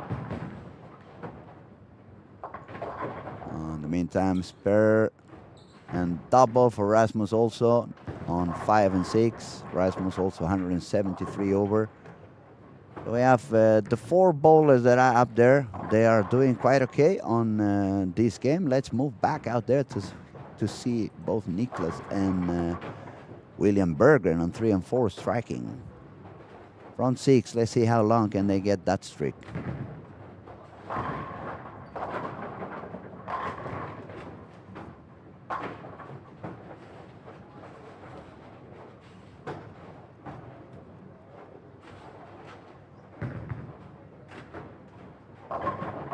There's William on lane 4. Look at that one. That was a very light strike. Definitely happy to get it. One more in the pocket. Now Niklas on lane 3. The same. Also a very light strike. But one more for both of them. Front 7. Now we move back to the right corner. See if Kyle can also carry on with his striking pace. Another 9 spare for Sarah, shaking her head. She's not happy with what she's finding.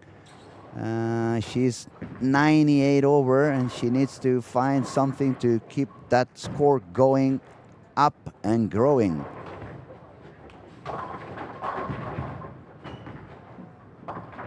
Another 9 spare there for Noura. See, Noura is not using that iron solid anymore. She actually appears to move to, I believe it's an iron max pearl. I'm not 100% sure. A little bit less light here on the right corner, but it tells me that ball is reading a little bit early, and that's probably why we see so many 9s on her. Not really sure why she moved to a little bit earlier ball now that it's later on the squad. Well, let's have a look here at Kyle in lane 19. Can he carry on? Let's have a look. That was quite deep. And he gets it. Yeah, lucky one, right? You missed inside. The ball held on the oil quite long, but you got one more. Now, go back to 3 and 4 with the squad leader, William Berggren. That was very grippy. That was way too grippy. Not the best shot, but it's all right. It's going to be an easy 9 spare. Just wait and see what William can do. Sorry, Niklas can do. Also with the front 8. So he got the strike already. Niklas, front 8 for Niklas. And William Berggren already with those 7 strikes. He's on the 250s. That's putting him already on the 240 over. So he just needs to make sure he gets spares all the way till the end. And that's actually a score that's going to put him on the top 25. That buys him a spot in step 2 in the final. Let's go back to the right, see what goes on here. Another strike on lane 20 for Noura. Let's see if she finds what to do on lane 19. But she's got 3 9 spares in a row. Actually, she's got 9 spare, 9 spare, 9 spare, 9 spare on lane 19. Now, see Caltrop looking to get one more. He's got spare in 6 in a row. Can he get the 7th? He definitely needs that.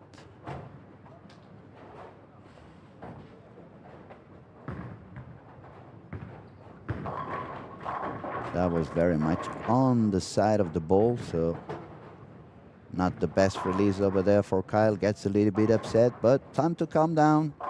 Make sure you get that spare, and you start again. Moving on here, let's see. Gonna keep an eye on Niklas Sorensen, see how long can he extend that striking streak. In the meantime, on lane 5 and 6, we find Rasmus Olsson, 173 over. He's got strike 9 spare, double 9 spare, 9 spare. So surviving.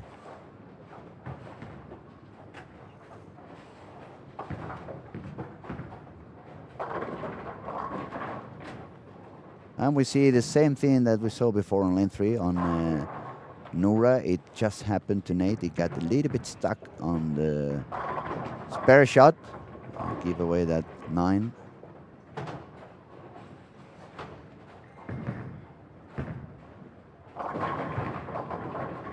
There goes William on lane 4.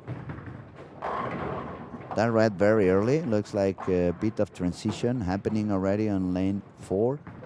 But he's not going to take any other shot. That's already his last shot on lane 4, so we will not see any adjustment because he's going to leave into another lane. And that makes it number 9 for Niklas Sorensen. Front 9 for Niklas Sorensen, and Niklas was with only 6 over par. But we remind you that game 5 and 6, they are turbo games. Let me quickly have a look to the turbos so I can tell you what are the turbos standing now on on game 5. It's actually 280 for Daniel Berner from Deutschland. So that means our friend Niklas Sorensen needs one more to increase that turbo game to 280 something. Or obviously if he gets 2 more, 290 something. If he gets 3 more, then it's going to be a 300 game. Let me move back to the right corner. Kyle Trupp taking a shot on his 9th frame after that 3-6-10. That release looked a lot better. And he got a good strike over here. Chance to strike out for Kyle Trupp and go all the way to 267. And that's exactly what Kyle needs.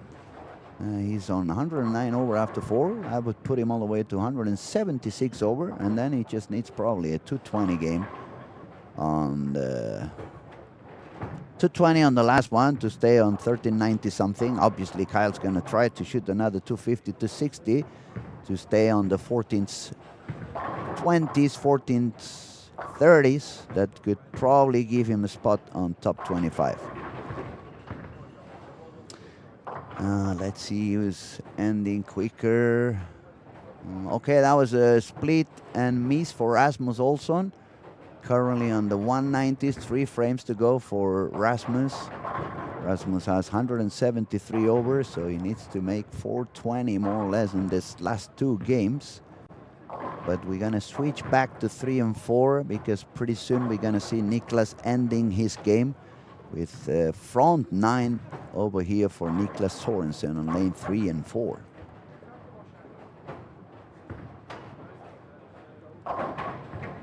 Scores that are already done. 36 over for Nico Oksanen, 1,020 for Niklas Muscat, 1,090 for Karo Hilokoski.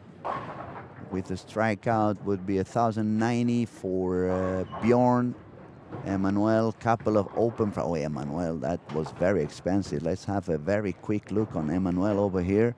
Spare, 5 in a row, 7 spare. Got her, and 9, and then split on the 10th frame. So from a 230 something, he dropped down to 203. 107 over, and it's 290 on the last one. That's not going to be easy. But now let's go back. Niklas Sorensen, lane 4. That was far to the right, and that's a 10 pin for him. 279, not enough for the turbo, not enough for the cut. So we go back to the right corner, see how Kyle can end his game over here. If he strikes out, it's going to be 176 over for Kyle Trupp after 5. He definitely needs that one. That was far out. Yeah, that was far outside. Too much friction. 4 pin for Kyle. It's going to be a 240. It's going to stay on the 150 something over par, so he definitely needs 240 on last game for Kyle Trupp if he wants to have enough to make it into the finals. Let's go back to 3 and 4, see what the squad leader can do on the 10th frame, William Berggren.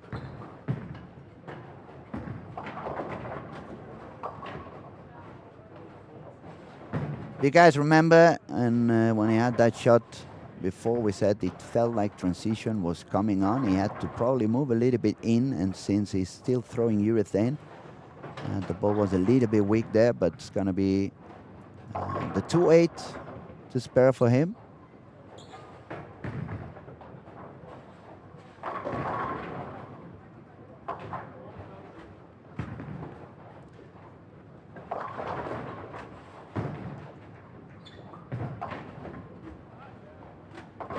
And good spare over here for William Berggren. He's going to shoot 250 already, sitting with 240 over. If we move all the way to the right, we see Kyle's going to end up with 247. 156 over for Kyle. A little bit of sad body language. He knows he was really hurt up with this 1920. He probably was hoping for a little bit of a higher game that he ended up having, but still alive. 240, 250, 250 for sure. Even 240 could be more than enough on game 6 for Kyle to get the scores up to 1390s, and that should be enough to make it into the final. Sarah Klassen here in 17 and 18. She just paired the 2-4-10, and she definitely needed that. Look at that, already 3 open frames. That would have been a 4th one. Sarah was sitting with 98 over after saving that last game with a 189. This time she's not being able to save this one on 17 and 18. She's dropping down. She needs to strike out to be 70 over. And that's going to force her to do a very high last game if she wants to get any chance, even on the couple of gateways reserved for the ladies division. Let's have a look at what she can do here on the 10th frame. It looks like she changed ball. That looked a little bit like a urethane, but that's the last thing you need when the lanes are already opening up. That ball's going to read way too early. It's going to do nothing at the back, which is exactly what happened here. But let's see, Brandon Bond in desperate need for a strike here on the 10th frame. He gets it. He can still save that game with 216 and move to exactly 100 over. But that still means he's going to need the 280, 290 on the last game. Brandon Bond's been up there pretty much every squad, but always finding one pair where he dropped down some of the pins he was carrying. And when the scores are so high, you cannot really give away not even a single game. Trying to get one more. Brandon over here, beautiful strike, so he's going to move to 216. As we said, one more is going to put him on 100 over, but that's a little bit short the way things are going. So our buddy and current tournament leader Tomo found something to strike from the middle of the lane. He can shoot 247, move up to 110 over. Not as high as he was, but still quite a good score.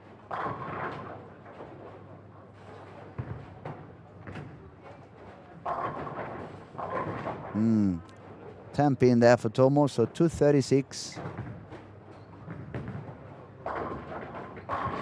And 99 over with a spare.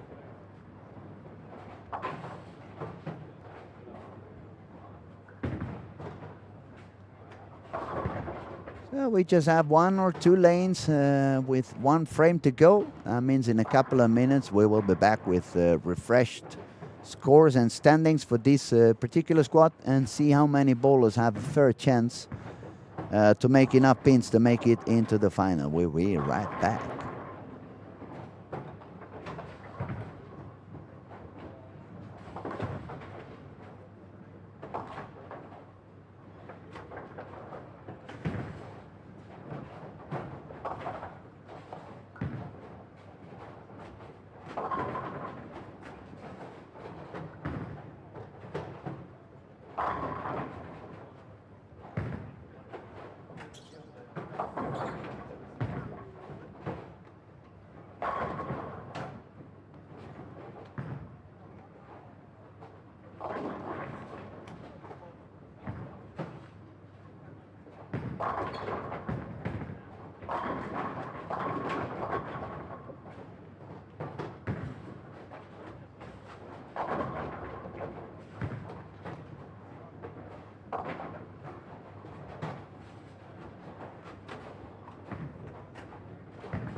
All right, we are back and we have the scores updated. William Bergen on the lead with 1,243.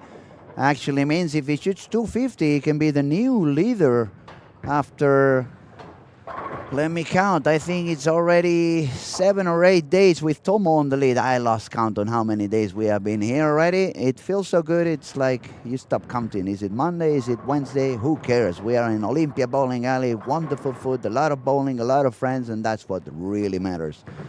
Number 2, Rasmus Olsson, 1166 after a game of 193. That means Rasmus needs to bowl 220, 230 to secure a spot there. Kyle Trupp, 1156. Kyle is in a need for a game of 240, more or less. Started with 9 spare here on the streaming on 15 and 16. Then we drop down 50 pins on number 4, Emmanuel Johnson, 1107. More or less the same for the next guys. Christopher, 1104. Patrick Hennen, 1103. Brandon Bond, 1100. Tomo, 1099. Bjorn, 1092. And closing our top 10 for this squad, Karo Hilokowski with 1091. Currently on this squad we have 24, 25, 26. Look at that. 1, 2, 3, 4 bowlers with 1001. So we go all the way up to 27 bowlers with par.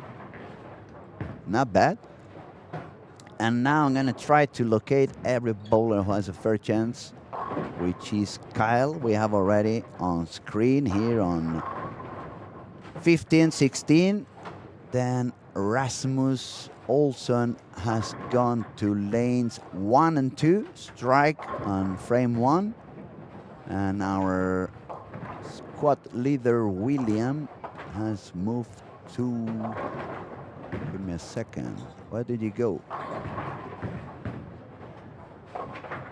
Now William is on 7 and 8, strike, 9 spur, 9 spur, and open frame. William just needs to shoot probably 200 on this game to guarantee a spot on top 25 with the 1243. That would be 1443. That would be enough for him. So mostly is going to be Rasmus and Kyle. We have to keep an eye on, see if they can make a high game and get the job done. We have Brandon Bond here on 13 and 14. Brandon is with 100 over, so he needs to shoot at least 280. As soon as he doesn't strike, it's going to be game over. Now let's have a look at Kyle here on lane 16. We'll keep an eye on Rasmus on 1 and 2 as well. He just got the double on frame 2, so strike for Rasmus Olsson. Working out, trying to get that 230. That's going to guarantee a spot in the final. Now it's a turn for Kyle Trupp in need for a 240.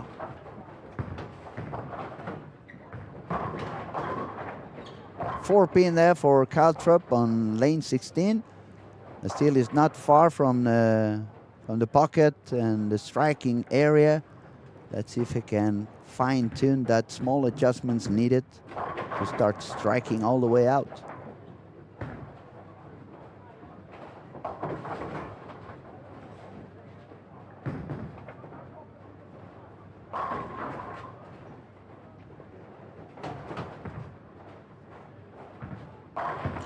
Again, I remind you, this is a turbo game. It's turbo number 6. I believe number 6 turbo is almost impossible. Yeah, number 6 is impossible to get. You can only tie. We have Nicholas Carter from Denmark. He shot 300 yesterday on game 6 for turbo. So that means unless Nicholas bowls another squad and qualifies directly, the turbo game at the moment would be 300. Number 2 would be Tomo, also qualified directly with 289. Number 3 is 1, 2, 3 guys with 279. So you need to shoot at least 280 on game 6 to get the turbo and pray that Nicholas Carter is going to bowl again and qualify directly and leave that empty spot on turbo number 6. Otherwise, turbo number 6 is going to be for Nicholas. And everyone else is going to have to keep bowling and keep trying. Now, very quickly to 1 and 2 before Kyle takes his shot. We see Rasmus Olsson double to start. Rasmus needs a 230 game. Let's have a look at him on here, lane 2. Somewhere around 18 in the arrows, and he gets one more, nails it. Triple over here for Rasmus Olsson, working his way into the final. Let's see what goes on. It's still 7 frames for him to go. Moving on, 15, Kyle Trupp also in desperate need for some striking. He did strike on the previous shot here in 15, so I'm guessing he's going to do again. Another 4-pin for Kyle. Stay standing. It's fine, man. It's just a 4-pin. Small adjustment, 2 and 1 left should be more than sufficient. Strike a few shots, get the job done.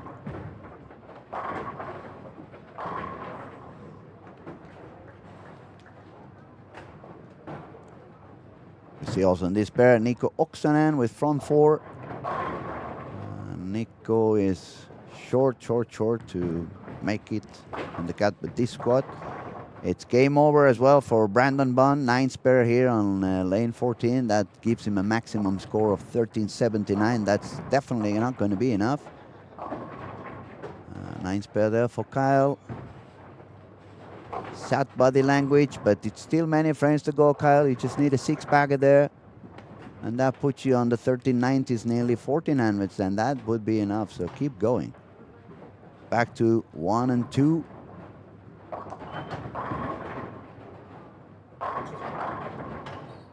Gonna see what Rasmus manages to do here on lane 1. Rasmus is on a need for a 230 game, but it started already. Half the job is done. Turkey to begin with.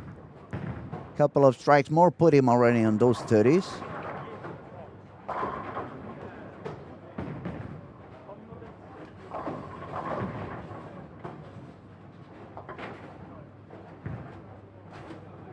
Not sure why he's not taking the shot, because there's no traffic. He could jump on the lane now. I'm guessing he's waiting for Emma to get it. No, there he goes on lane 1. So Rasmus, lane 1, looking for a 4th strike in a row. Can he get it? He releases, the ball goes, the ball enters and gets another strike. That was Rasmus getting 4 in a row, getting almost the work done. 166 over after 5, 30 over, 20-something over after 4 frames. 8 frames to go for him. He can keep going on. Actually, Rasmus is a striking machine whenever he gets the lane fixed up. So why not 1400s? Maybe he can go all the way for a 260, 250, 260. That puts him on the 1420s. That could be enough to make it into step 2 directly. So Rasmus is obviously gonna aim for that.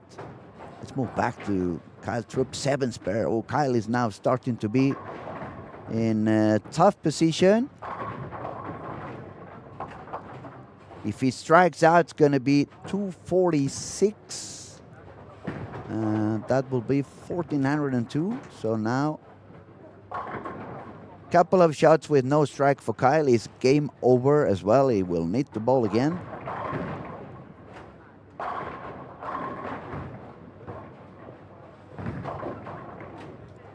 There was no more striking as well for Nico Oksanen. So we are losing contenders frame after frame. High scoring, but not many people getting enough as to make it into the cut.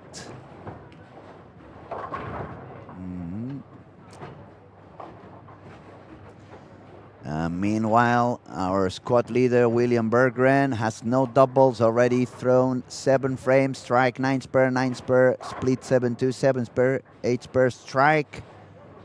He doesn't need much, but he needs to make sure he stays above that 180, so he doesn't drop below the 1420s, and guarantee himself a spot directly into step 2. Now we're going to move back to 1 and 2, see what Rasmus can do on... he's going to have to re-rack. 7 pin is missing in there. So we can move back before we have a look at what Rasmus does. See if Kyle does any change on 15 and 16. Probably did some change on the last shot due to he had that 7 after a couple of 4 pins.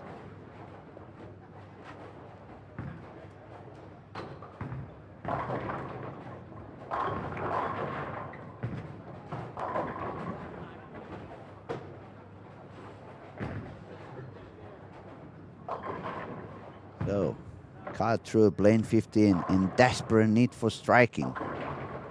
Taking his time, starts walking, swings, delivers. Is it happening? Strike for Kyle Troop, quickly moving to lane 2. We see how he celebrates. 5th strike in a row for Rasmus Olsson. Front 5 for Rasmus Olsson. That's exactly what he needed on this 6th game on this squad. I remind you, he had 166 over. Now front 5, that puts him already on those 1400s.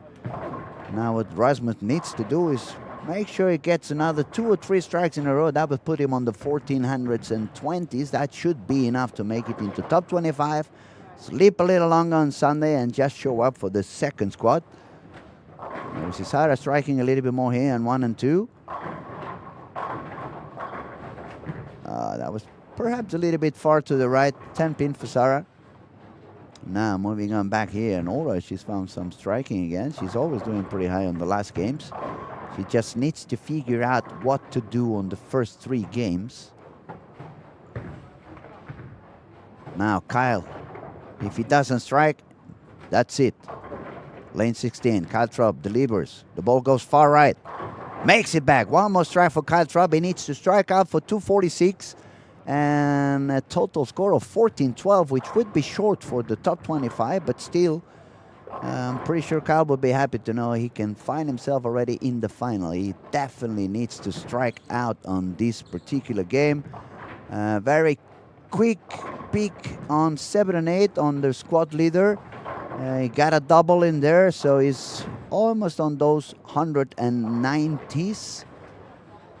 Current score for William Berggren is 195 over, plus the 10 on the 9th. That's 205 over, which means a 9 miss would put him already on 1423, which tells me with just a spare on the next shot for William Berggren is going to be on top 25. Let's go back to 1 to 4. To see our buddy Rasmus here on lane 2. One more for Rasmus. That makes it 6 in a row. Front 6 for Rasmus Olsson. Really kicking his ass into the final. Beautifully done. It's nice to see when these guys need to strike, they can really get them done. Where was Kyle? I lost Kyle. Is in here? No, it's one more. Sorry. Too many cameras. We see some striking here, but nobody with the first chance. So let's move back to Kyle Trupp. Needing to strike out.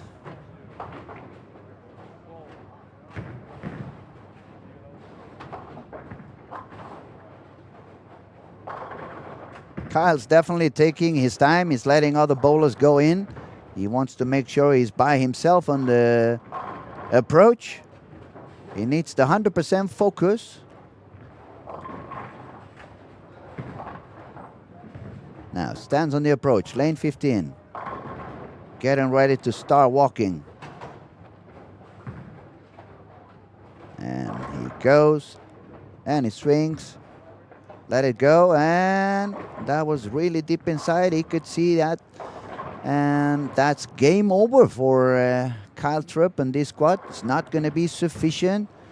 Let's have a quick peek on 5-8 again so we can see how the squad leader ends this particular game and how high can he bring his score.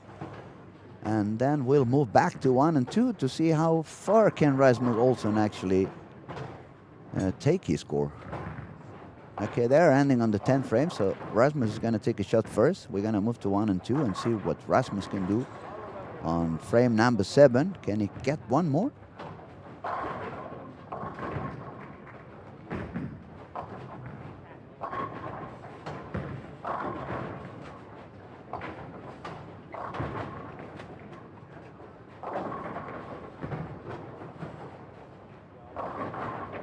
There goes Rasmus on lane 2.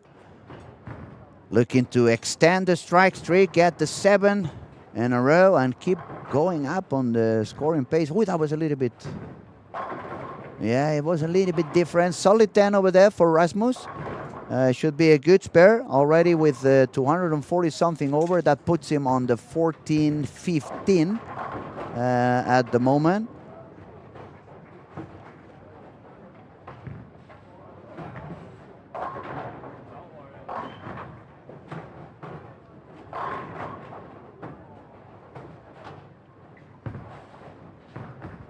All right, it's going to be a 13.52 on lane 3 for Patrick Hennen. He had such a roller coaster. 177, 257, 226, 186, 257. Now it's going to go for 240. Oh, that's a 9 Mies over there for Rasmus Olsson.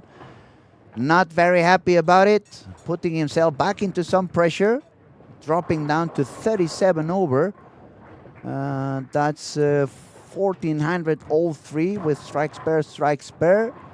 So he just put himself again into the need of some striking there if he wants to get a bye all the way to step 2.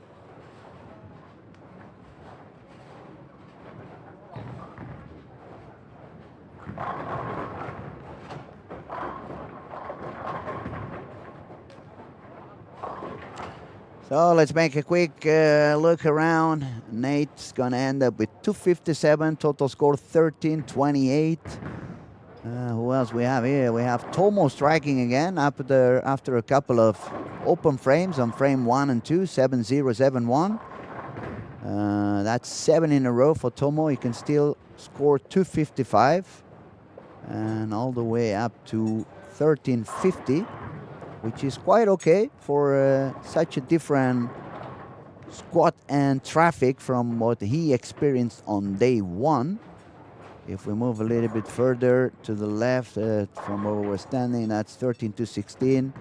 Nora Johansson again striking a lot on the last games. She needs to figure out what to do on games 1, 2, and 3.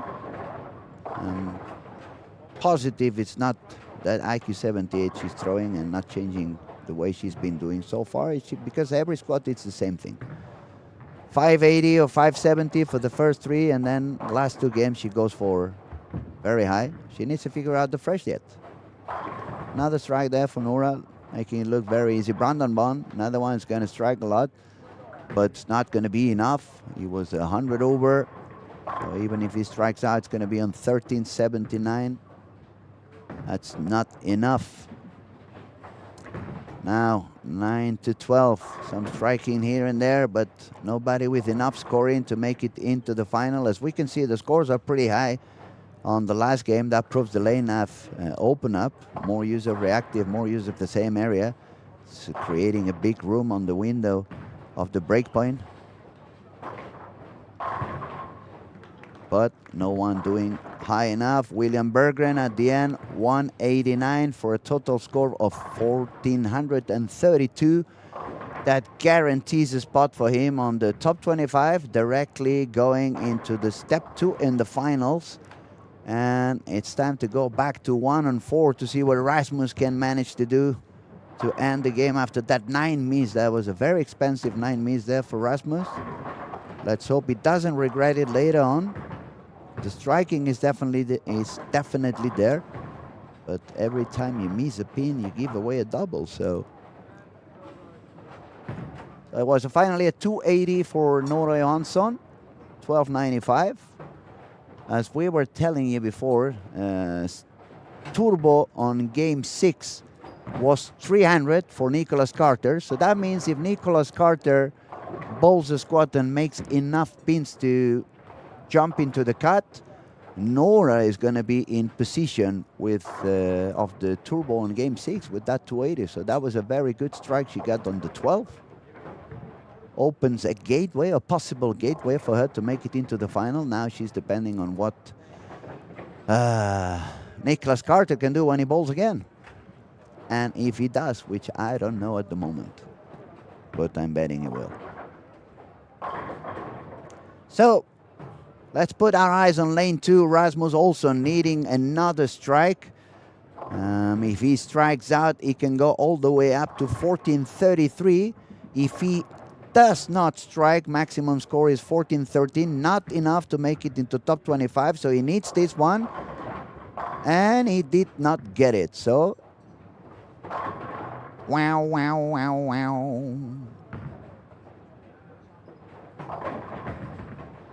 And in a way, that's the universe telling him, I'm going to give you one more chance to spare the 10 here on lane 2.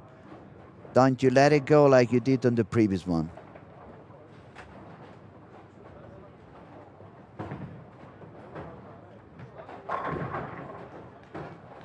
Okay, it takes the spare. It's an important one. 183 over for him. 10th frame to go.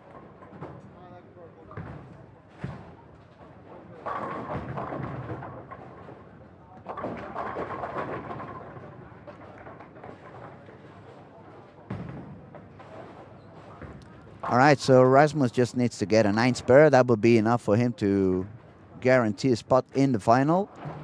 I'm going to make a quick look around, let you know if anyone's doing any.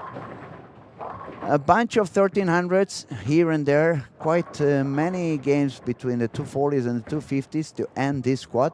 That proves the lanes have opened up. And they're a little bit easier than they played on Fresh. But not any score making it. I see 1295, 1366, 1328, 1280, 1320, 1320 as well, 1315 for Caro. Bjorn can go all the way to 1340. So it's a lot of scores on these 1330s, 40s, 50s. But it's not enough to make it into the final. Last piece of action we're going to see for this squad is going to be Rasmus. Let's see what he does on the 10th frame, how much he increases his score for this squad. And that will be it. Let's go. Rasmus throwing it on lane 1. Another 10 pin for him.